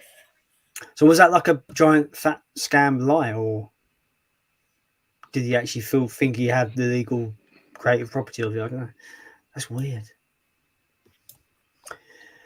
Lou says, "All right, we got to go. Bye, everyone. It was nice chatting. It was nice chatting it up. Thanks, Lou, for joining, and thanks for all the support. Okay. Appreciate it, man." Love to you and Jen. You're great people. Jen says bye, everyone, as well. Yeah, they're a great couple. Movie Man says, "Just managed to get the Dark Knight set for $12.84. I'm guessing you mean the 4K set, because Amazon did have that up for 12 quid, which I should have bought. Wait, is it gone back to that price again? I need to buy it if it is." It's been going that price again today, on and off. I think it's in the listings. You have to go for other sellers. Oh no, it's not. It's still 30 quid. I've got the Blu-ray set. So. Yeah, so do I, but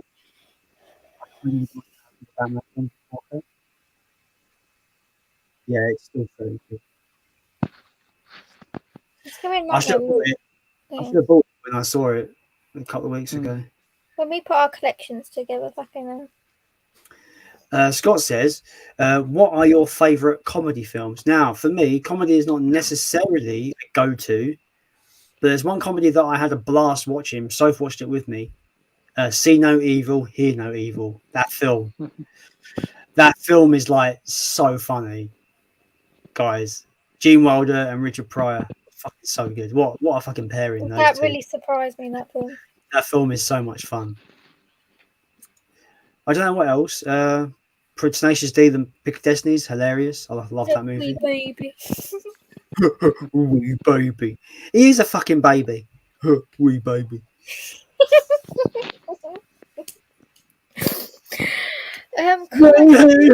Like a wee baby.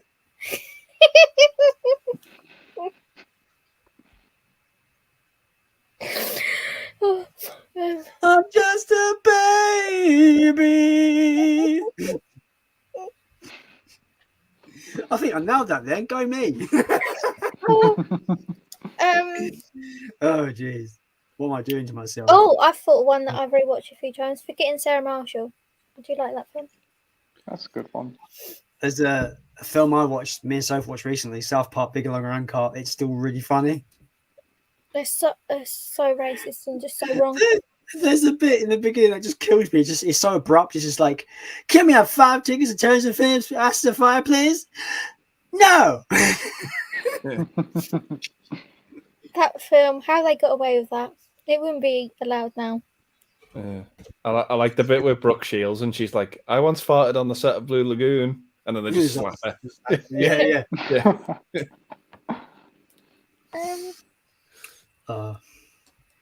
Just don't think comedy. I think mine has to be the Naked Gun trilogy. I've only seen the first one. Hysterical. Oh my god. Yeah. Can you class Austin Powers as comedy? I would class Austin Powers, definitely. Yeah. Especially if you like the James Bond franchise. It's even more funnier than obviously Fat Bastard and all those characters. Oh man, there's Austin Powers. I forget which one it's in. It might be the first one. But he's like he turns up in America and he's walking through. I think it might be either a casino or a hotel. There's a bit that just fucking kills me every time. He's like, "Hey, Americans, there you are. Oh, nice to meet you. No, you're there. There you are." He just walks away. It just kills me. I love those films. We need to give them a rewatch. There you are. No, you're there. There you are. So fucking stupid. I'm okay. I'm just really badly burned. The guy. Yeah. My legs are broken. Oh. $1 million. I really like Goldmember. I know not a lot of people did, but I like the not opening too to bad. Goldmember, where it's just like he realizes who he's dating is like a Oh, killer Fembot. robot, a fembot. It's just like she's like use the machine gun. It's like, That's the spy who shagged me. Yeah, oh, that was the second one. Yeah, that's the second yeah. one. Goldmember's the one where it's like you've got like Tom Cruise as Austin Yes. Powers. It starts Yeah. off with like they're Yeah. parodying Austin Powers, or it's like a movie of his life. Yeah. We've got a trilogy marathon, my love, when you come back. Because I got the Blu-ray set for Christmas. I can't wait. It probably has it's aged such a good well. set, that. It is. I It's haven't the opened H&B mine. one you got.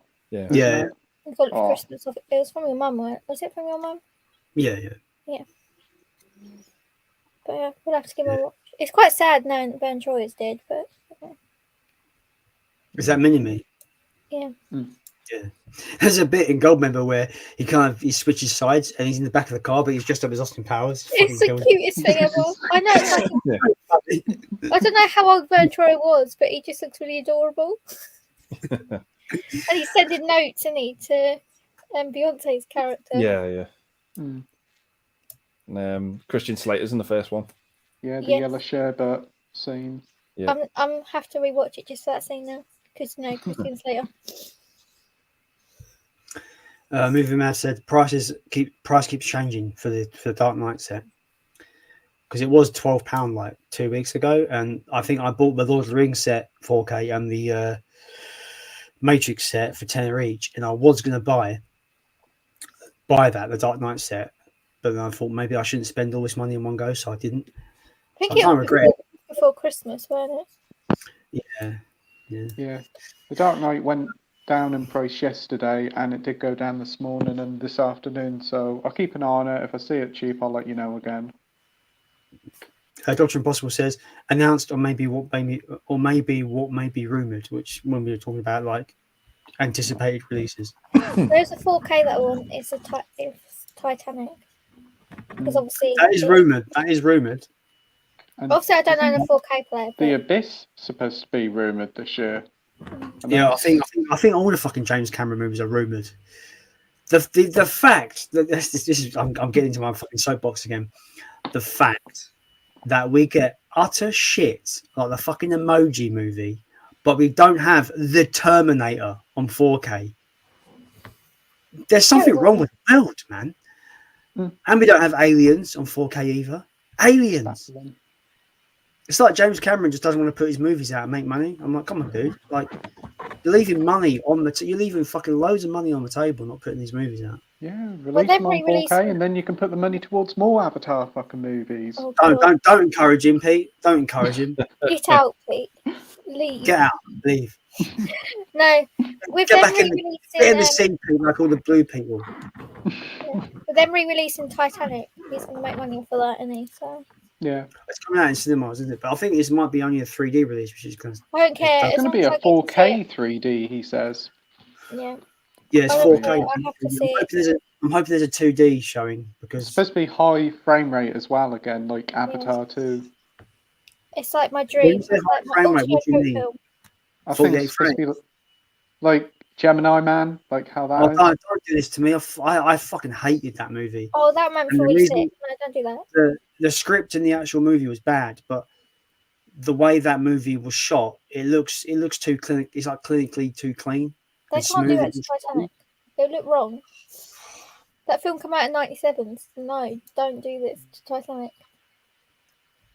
That's really like fucking put me off now. But I do really want to see it because everyone knows it's my all-time favorite film.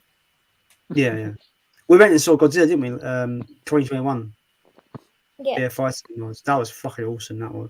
that cinema was beautiful. That was so good.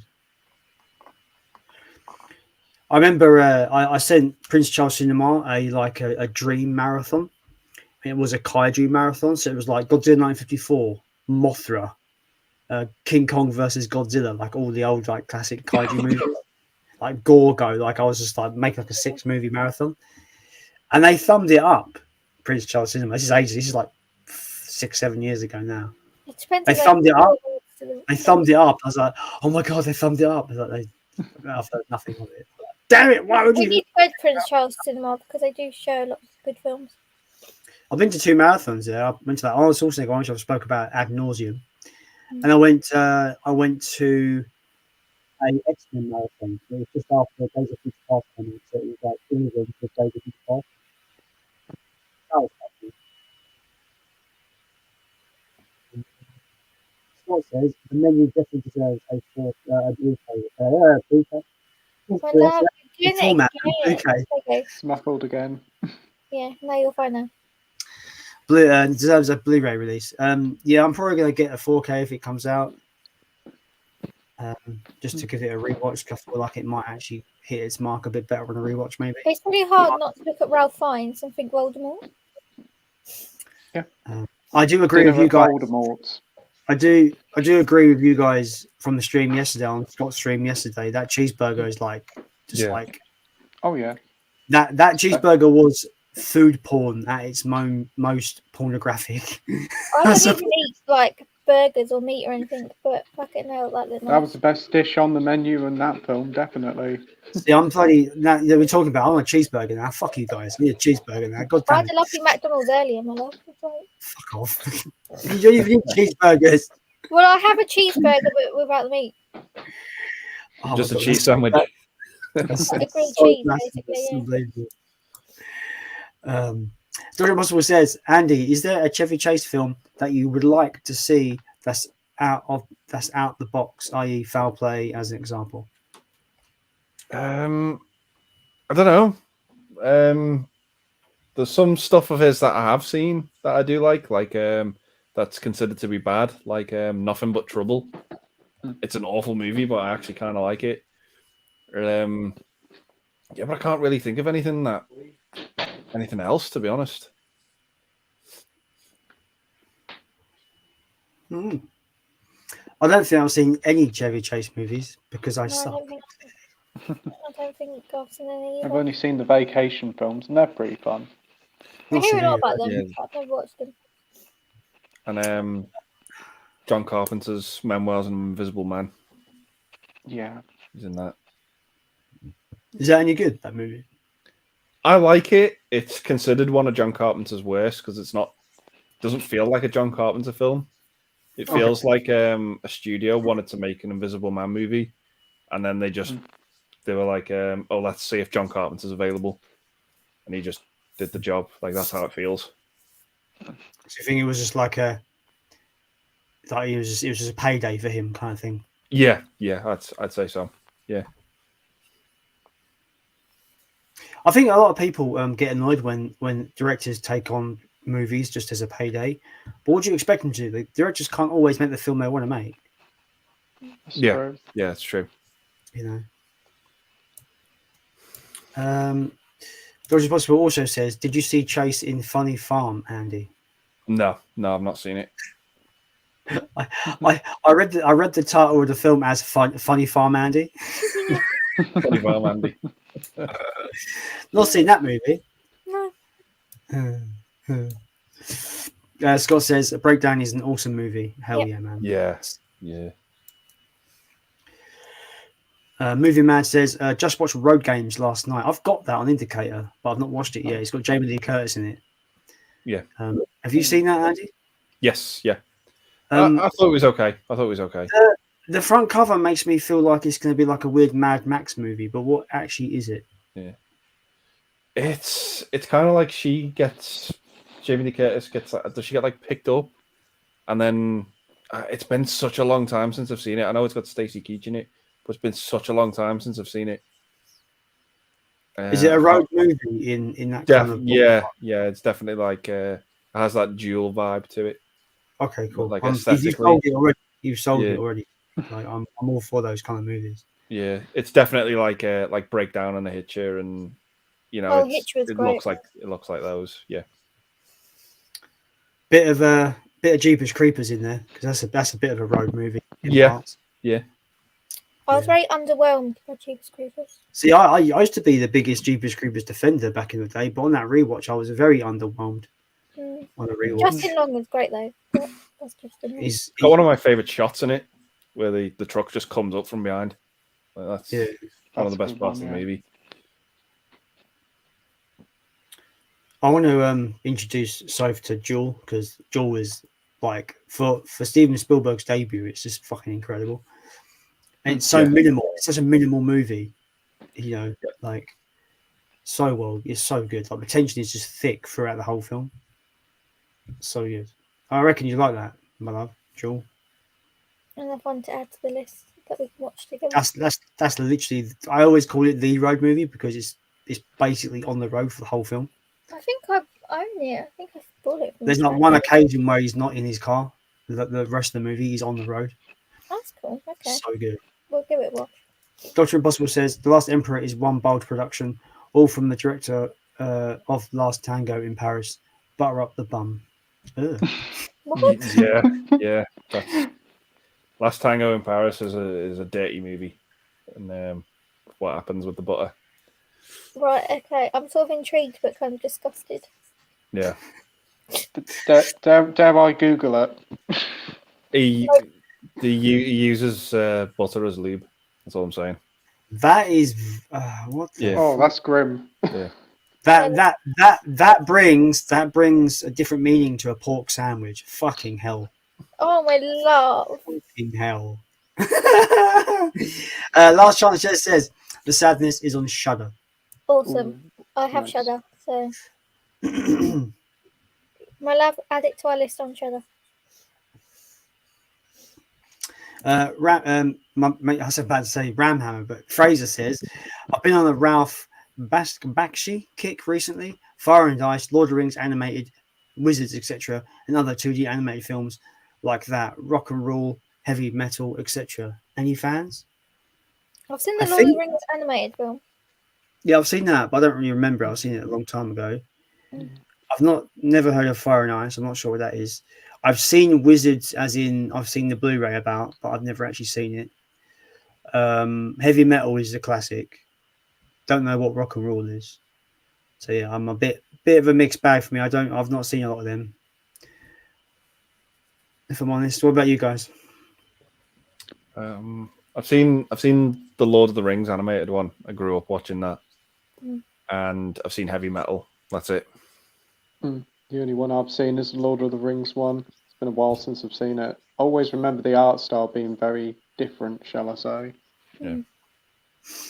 Speaking of animated films, well, sort of animated. It's more like stop motion. I'm kind of intrigued by that Phil Tippett's Mad God film. You guys heard about that? It's a Shudder exclusive. It came out on Blu-ray last year. Oh, I've not heard of it. It's meant to be this weird, crazy, psychedelic actually same stop motion project that she used to make. Apparently, it's a big one of 10 years to make it. Apparently, it's going to be Shudder. You're muffly again. Every time I put my arm on my desk, that's what happens. Weird. Yeah, it's like it apparently took him 10 years to make it. It's like his like crazy kind of like fever dream of stop motion animation. Apparently, he just looks crazy good to me. So I might have to check that out at some point. Do you still have Shudder, Soph? Yeah, I went to cancel and then they gave me a free month. So I might have to watch that at some point. I'm mad dog. I don't think it'd be for you though, Soph, because it looks like it's very kind of like flashy and crazy psychedelic. You know. I'll let you use my Shudder. Well, it's on your TV anyway, so use it. Yeah. That's fine. Movie Mad says just ordered 4K of Starship Motion Picture $17.99 on Amazon. I'll wait until it's a tenner. I've never seen any Starship. It's never interested me. Everyone about buying on Amazon is you not guaranteed to stick cover on it. Because I was ordering the Pulp Fiction 4K from HMV's website, and I'm still might because I asked staff in my HMV because I was looking at because the slipcover is really nice on the Pulp Fiction 4K. Yeah, I didn't have the money at the time to buy it, so I was asking them if I buy this for all this on the website, will it have this slip? And they told me, well, we haven't received any without a slip. So I've took that information as in like it only has ever come with a slip. So maybe the slip hasn't been delisted yet or something, the slip cover version.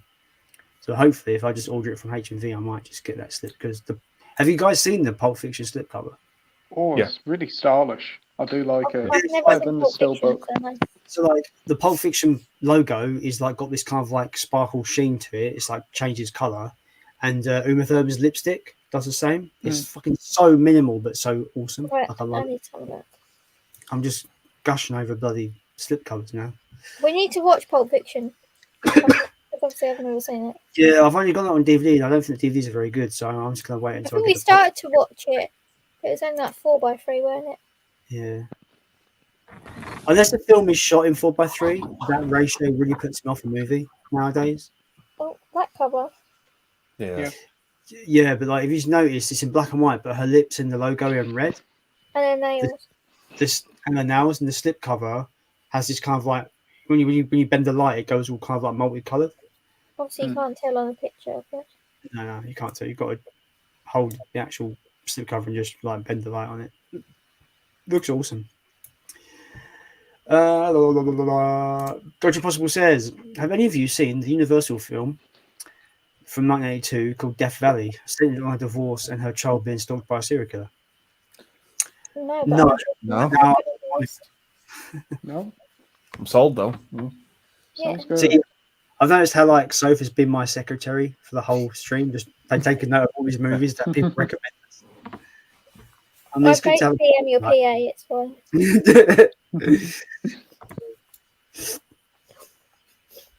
Jason, the old millennial, welcome to the stream. Jason says, "Hey, is that Sophie? Great to see you. Great to see all of you." It's me. Hi. Hey, Jason. Hey, Jason.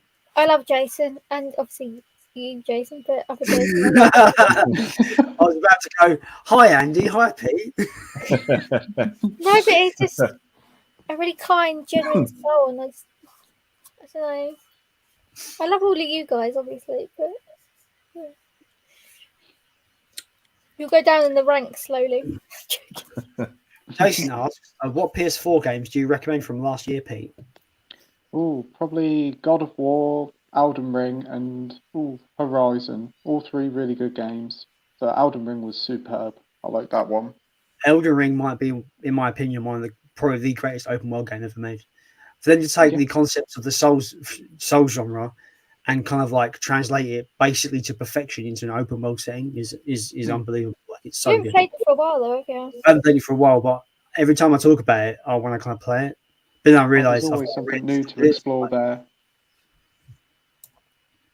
It's just a really fun game where it's just they drop you in the world. It's just like you got to learn it yourself, but it gives you all the tools just to go and explore and stuff. And that's the fun. That's where the most fun out of Elden Ring you get is just by just going. I'm going to go down this path and see where it takes me and what I find. I might die, but we can always just try again. Like it's just so good. I fucking love that game. And I'm not really a Dark Souls fan, but Elden Ring was that perfect kind of accessibility into that kind of genre. I agree there. I feel like when we talk games, Pete, Soph and Andy just is like, okay. I think that one video call, I actually fell asleep when it was just you. I think you did fall asleep. You fell asleep. I don't think it was a stream. It wasn't a stream. It was just a video call. Yeah, it was a video call. Yeah. Yeah. I think I just gave up and I was like, I'm just going to sleep. I started playing Dead Island Riptide earlier. Oh, what did you think? The combat system has not aged well. It's very clunky and just. What year did that come out? 2013? 2012, I think. 2012. Oh, that's quite a bit then. Yeah. Scott says, "Going to head off now. Really enjoyed the stream. Take care, everyone." Well, thanks a lot, Scott. Appreciate you joining. We're gonna have to jump on your stream soon, Scott, at some point on a Friday night. If I don't have work the next day, that'd be good. Dr. Russell asks, "In Search of Tomorrow, is that Oliver Harper?" Yeah, the YouTuber guy. Did he make it? He made In Search of the Last Action Heroes. Oh, okay. Yeah, I'm not sure who did In Search of Tomorrow. Oliver Harper might have had some involvement with it, actually. Because I know he promotes those documentaries on his channel. There was another one, a video game one called First Person Shooter or FPS.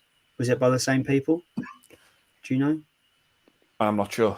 Because I think I've seen the same group of YouTubers that are involved promote that as well. So I think it's by the same team of people. Maybe. I don't know. Jason says, just watched a documentary last night called Running with Speed. It covers the history of video game speed running. I thought it was pretty cool. I find video game speed running fucking fascinating. I think like a few years ago, I think it was just like pre-COVID, like quite a few years, like maybe 2017. Apparently, a guy, I think he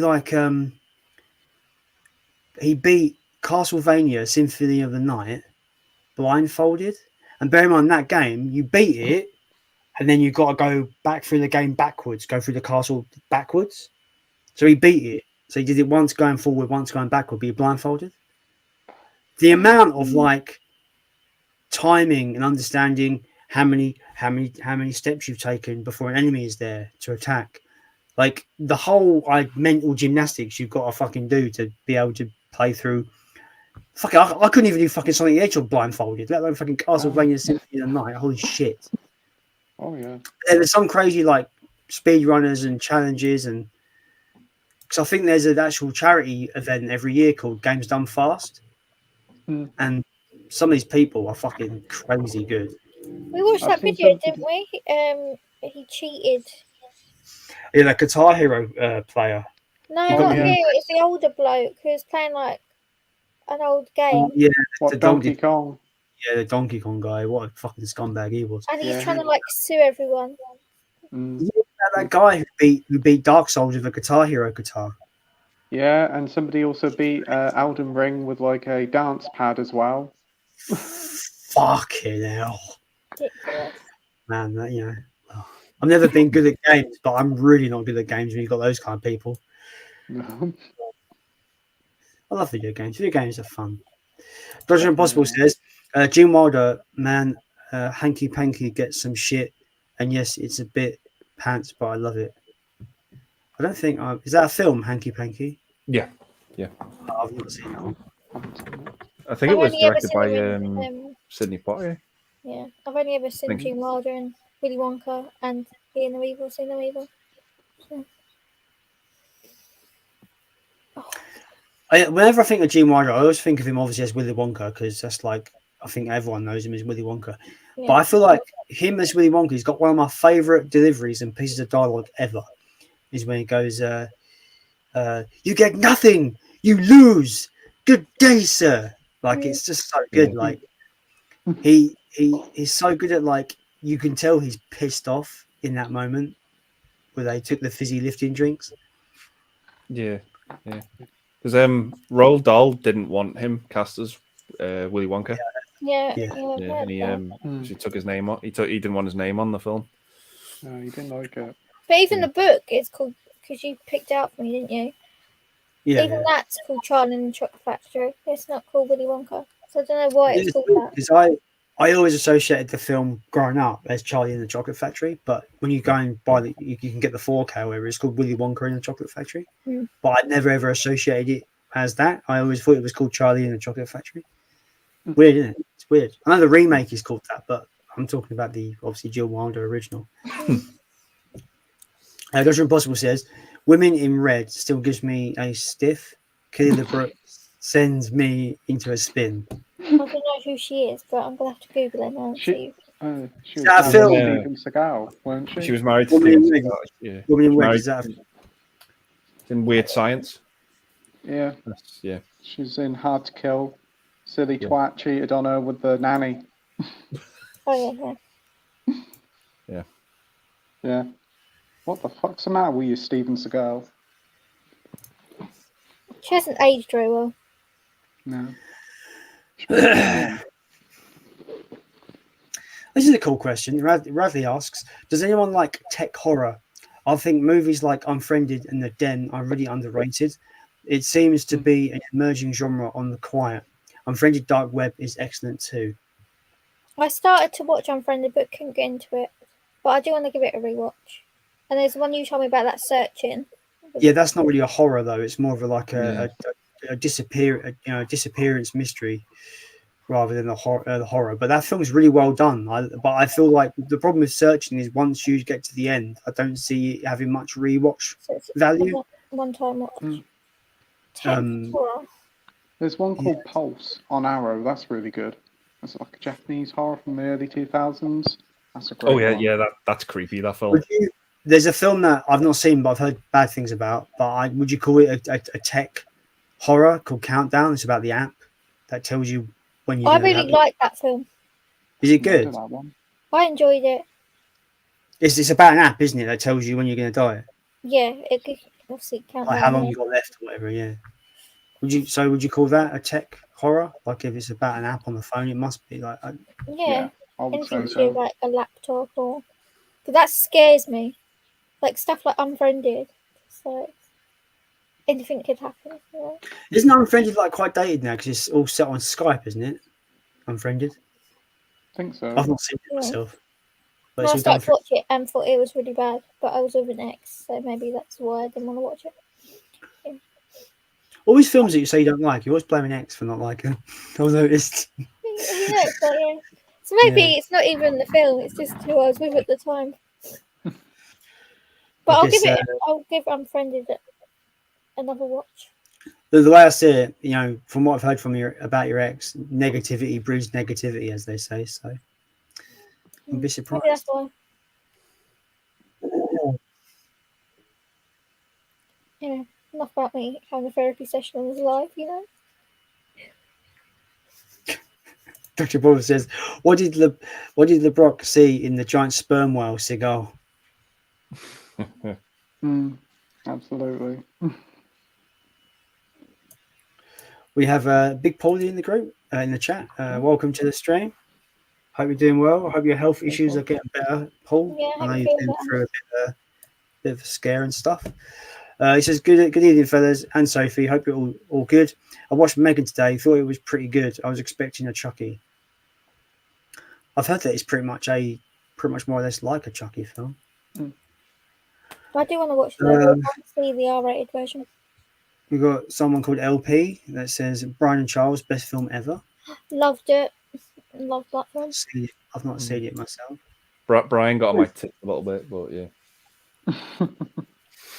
Let me get straight. Is Brian the robot? I think is Brian the human. Charles is the robot. Yeah. Yeah, Charles. Yeah. Brian got my nerves a little bit too much. Okay. I loved it. It made me laugh. It made me cry. It's very sweet. It gets better as it goes on. I'd say so the ending's great. I really enjoyed the ending. Yeah. But when you spend time with Brian at the beginning, I was like, yeah, I'm not really won over here. He's kind of a weird, lonely, but you kind of grow to like him once you learn about him. Big Paulie adds to his comment. He says, I was expecting a Chucky style film, but by the end it turned into a Terminator 2 showdown. Okay. Interesting.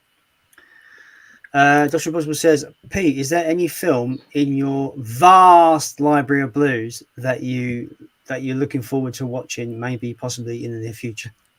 Is that it? Is that it? You don't watch your movies, Pete? I watch them. I think it's just become a thing that I keep them sealed, but I have seen quite a few of them. Probably next one will be Ransom with Sean Connery and Watch the Doors with Val Kilmer. I've got a little stack of them there to watch. So yeah. I want to watch The Doors. Oh, it's a great film. It's been a while since I've seen it. I want to see this extended cut, see what it's like. Fraser says, Mad God is incredible. That's that Phil Tippett stop motion film I talked about. So I might watch that. I've got a couple of days off, so I might watch that tomorrow. I'll give that a watch. Cool. Jason corrected me and says that the charity thing is called Games Done Quick. There you go. Jason also says there was a guy who was playing Super Mario Brothers with his feet while juggling. Some video game players are on another level. Yeah, totally. I don't want to be like conspiracy theory bollocks, but sometimes do you ever feel like aliens have already are already among us and are these fucking crazy people that are just doing things that I just don't believe. I don't get how they have the skills. my love is lost it. She's like, "You're really going there? You're really going there?" It's gonna be that Asian aliens guy. Aliens. Yeah, like some of those games done quick players are fucking insane, like what they can do. But can you imagine like dedicating your life to one game to do one particular thing and do it as perfect as possible? No, that drives me insane. Can do When you that. get Got to have the variety. Yeah, wouldn't you get bored? Like I don't know. Like this is just me. Doctor Impossible says, "Good Australian horror from the '80s was Next of Kin. There's elements of The Shining in the film." Okay, cool. Write that down. Yeah, I need to see that. PA, write that down, please. Thanks. Yeah. I don't get paid for this. It's shocking, isn't it? Actually saying that, just buy me food and then... I'll buy you Lucasade, I'll buy you food. You go on date nights. Yeah, you buy me Sooty and Sweep, it's great. Yeah. Jason says, Gene Wilder's name in Hanky Panky is Michael Jordan. It was before the basketball player was famous. Oh, Michael Jordan. Wow, that's funny. Radley says, I'd say Countdown is tech horror, Jason. I just got the Blu-ray on import. Love that movie. Cool, I think man. it's on Amazon or Netflix. Prime. We spoiled for choice so because you've got Netflix, I've got Disney Plus and Prime, and yeah, you've got Shudder. So we've got pretty much fucking all the bloody streaming services between us. Yeah. The only thing we don't have is like HBO Max and Paramount Plus, but who wants those? We've got all these services and thousands of movies, but we never know what to watch. See, I've only got Amazon Prime because I've got the student plan, so it's like £3 cheaper than what it would be. When you finish watching The Boys? No, it's not. It's about, I think it's half what it would be. It's $6.99 rather than $11.99. Yes, we need to finish watching The Boys before season 4 comes out. See, it's weird because with a TV show, you'll notice with me, I can get into it season 1, finish season 1, season 2 comes out. I think a second season to a show can really easily and quickly derail a show. And I feel like where they've gone with The Boys in season 2 hasn't grabbed me, and that's why I haven't continued. If you know what I mean. Like, I would say, people may disagree with me, season 2 of Stranger Things is the weakest season. Yeah. I thought that was a struggle to get through that season because I thought it wasn't as good as season 1. I think season 3 is way better than season 2, and season 4 is probably one of the best seasons of TV ever. But you know what I mean? Do you ever have that problem? You get to season 2 of a show and you find it a bit of a struggle? Yeah, it's definitely a wall. Sometimes there's a drop-off point and there's a dip in quality, and you can tell. I definitely want to finish it though. I wouldn't say a dip in quality. I just feel like where they're taking the narrative is not what I kind of was thinking, and it's kind of like threw me off a bit. And I'm like, do I like where they're going with this? You know, it's kind of similar to like Game of Thrones being epic, and then just season 8 just goes in a weird direction and just doesn't make sense. Pete, you've got all that to look forward to when you finally watch Game of Thrones. Oh yeah, I can't talk about that. Oh shit, I was about to say something then. Good, thanks for derailing that. So,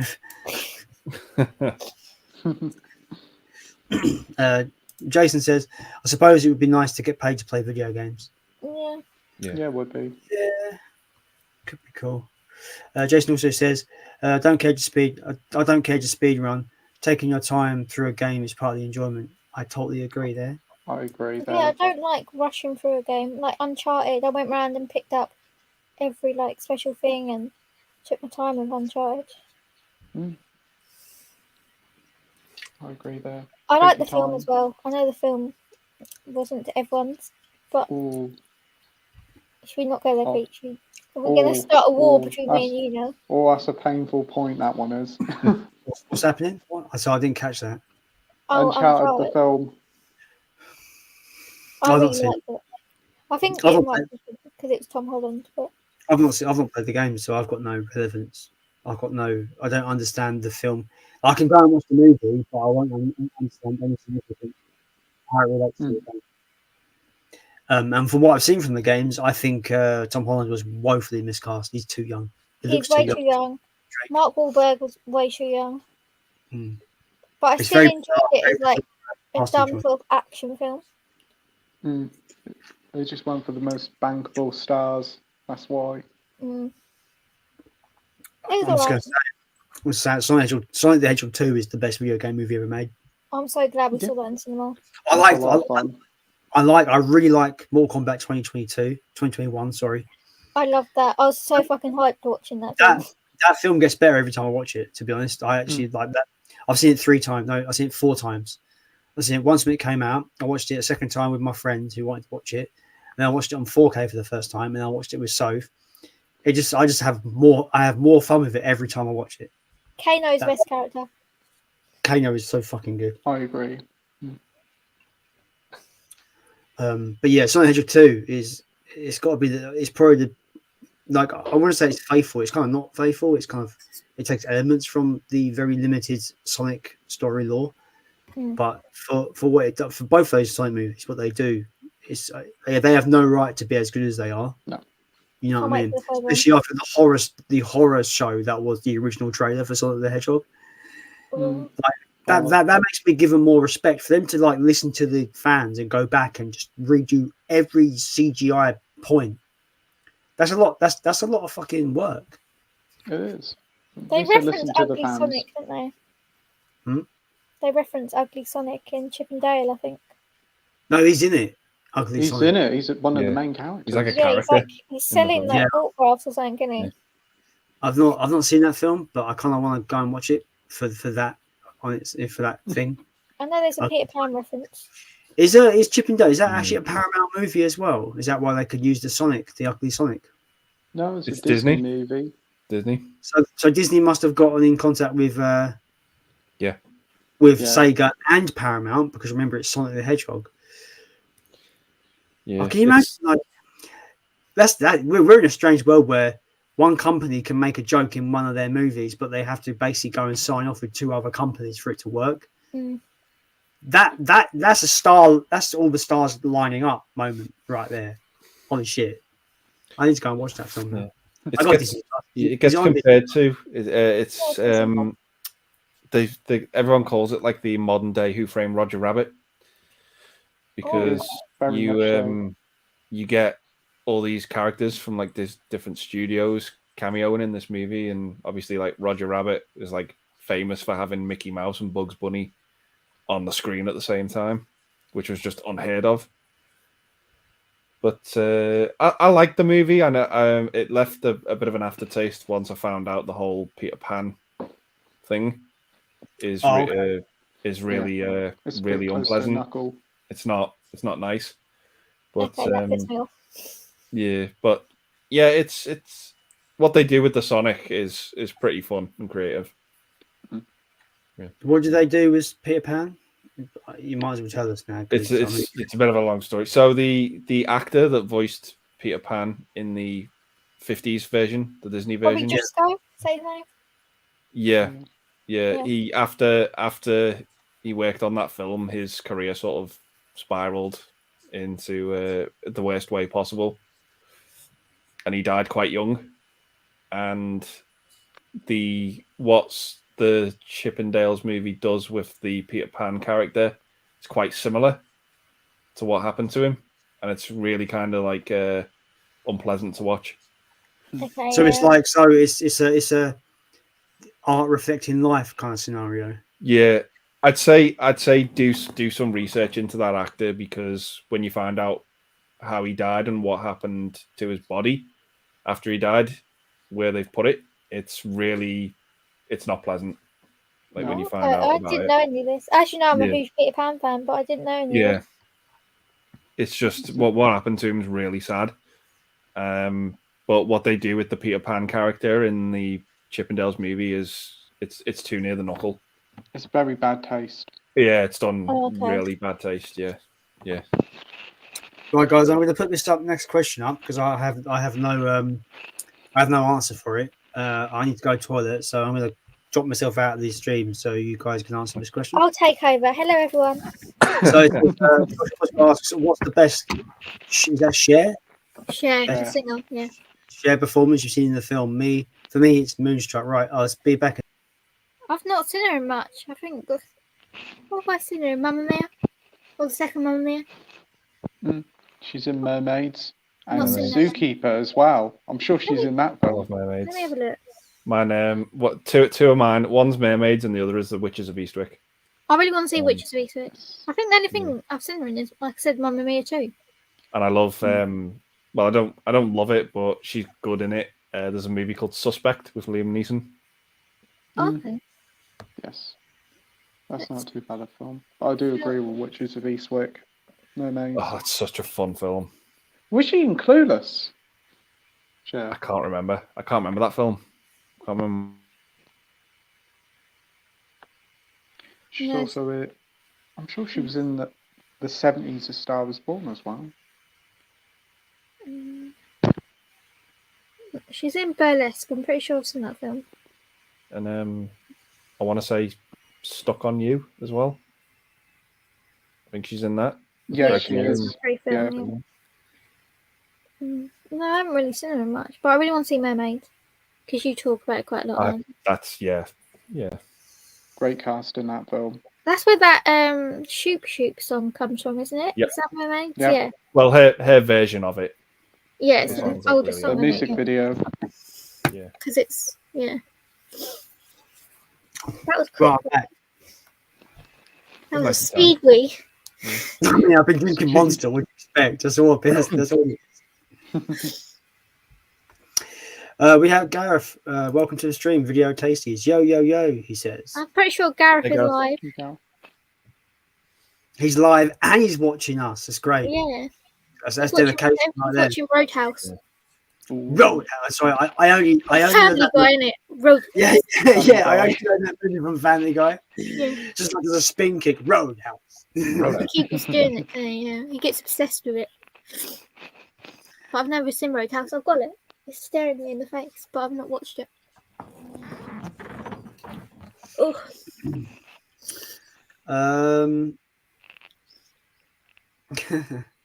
Just Dodge Impossible and Gareth just talking like evening insert VHS, king of VHS, god of VHS. You are the god of Milo tape.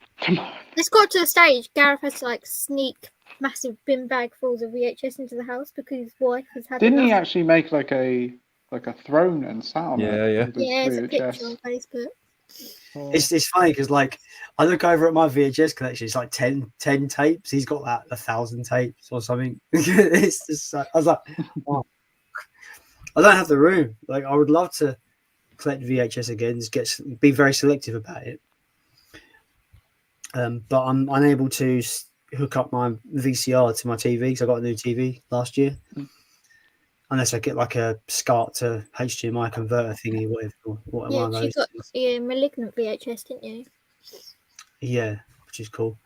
I got Critters 2 and Critters 3 on VHS. The first one's really expensive to get on VHS now. Because I got there's a job like it was 2 and 3. It was like a tenner for 2 and 3. Critters 2 and 3 on VHS, but Critters 1 is like 20 to 30 quid on its own. It's just too much money. Wow.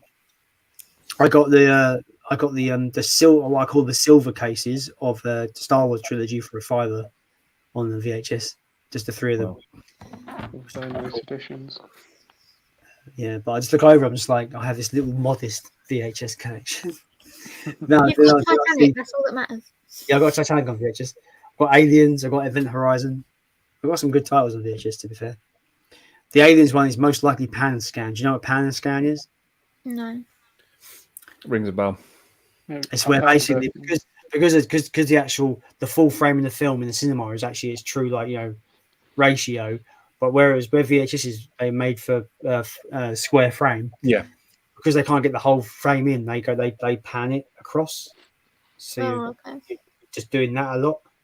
The movie is panning across the frame. So yeah, that's what pan and scan is. That never feel sick. Couldn't do that. No, you don't see it do that, but it just looks like. I was gonna say, could you imagine? No, it doesn't do that. It's just moving across the frame because it needs to just so you see the shot, but you don't. It's not. I think it is noticeable, but not super noticeable. What kind of like when you take like a panoramic picture, and you see it going across. Sort of. Yeah, sort of like that. Yeah, I think. See, yeah. I'm not a div all the time. Gareth, I know what I'm talking about. Gareth, back in. Explain. I'm not talking shit, am I? The god of my latte. Jason says, Bobby Gisco was also in Disney's Treasure Island and got an Oscar for Outstanding Juvenile Actor. Really sad, really blah, blah, blah, blah, blah. Try that again. Really sad ending to his life. Yeah. I'm gonna see if there's like a YouTube video on him because I'd like to learn more. Very sad stuff that happened to him. Dr. Impossible says Treasure Island had Robert Newton as Long John Silver, and Newton was stunning as Bill Sykes in the David Lean version. You thought Oliver Reed was terrifying. Well, I think because I think I recently got my mum the Oliver Twist, but it's not the original. It's like the remake. Is that Disney remake? There's a 2005 version. I think that's one you picked up. Oh, okay. And then there's like a black and white version, and then there's a musical which everyone knows. Gareth says pan and scan gives me motion sickness. Told you. Yeah. It wasn't me being a div. But I don't know. Like I know about it, but I've never actually watched it, so I didn't know how excessive it was. But I knew that it was a technique to show the whole frame on VHS that are made for square frame TVs. Joshua Boswell says David Lean version of Oliver Twist masterpiece. Let me Google this. 1948. Oh, okay. So yeah, it's the version I'm thinking of, the black and white version. That one, yeah. Yeah. I will always go back to the musical one, but that's just me.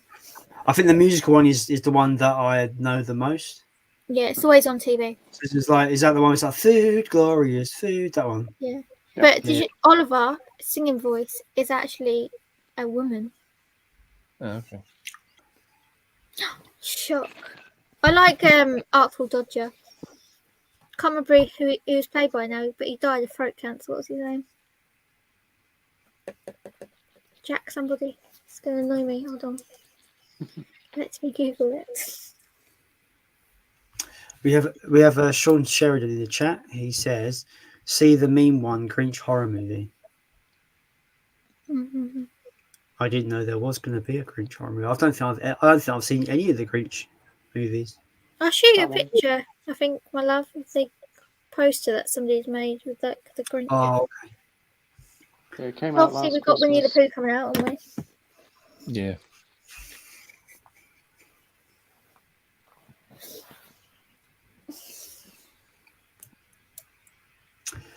That is the last of the comments. I might decide to call it a night, I think, because we've been going 2 hours. I was about to start singing.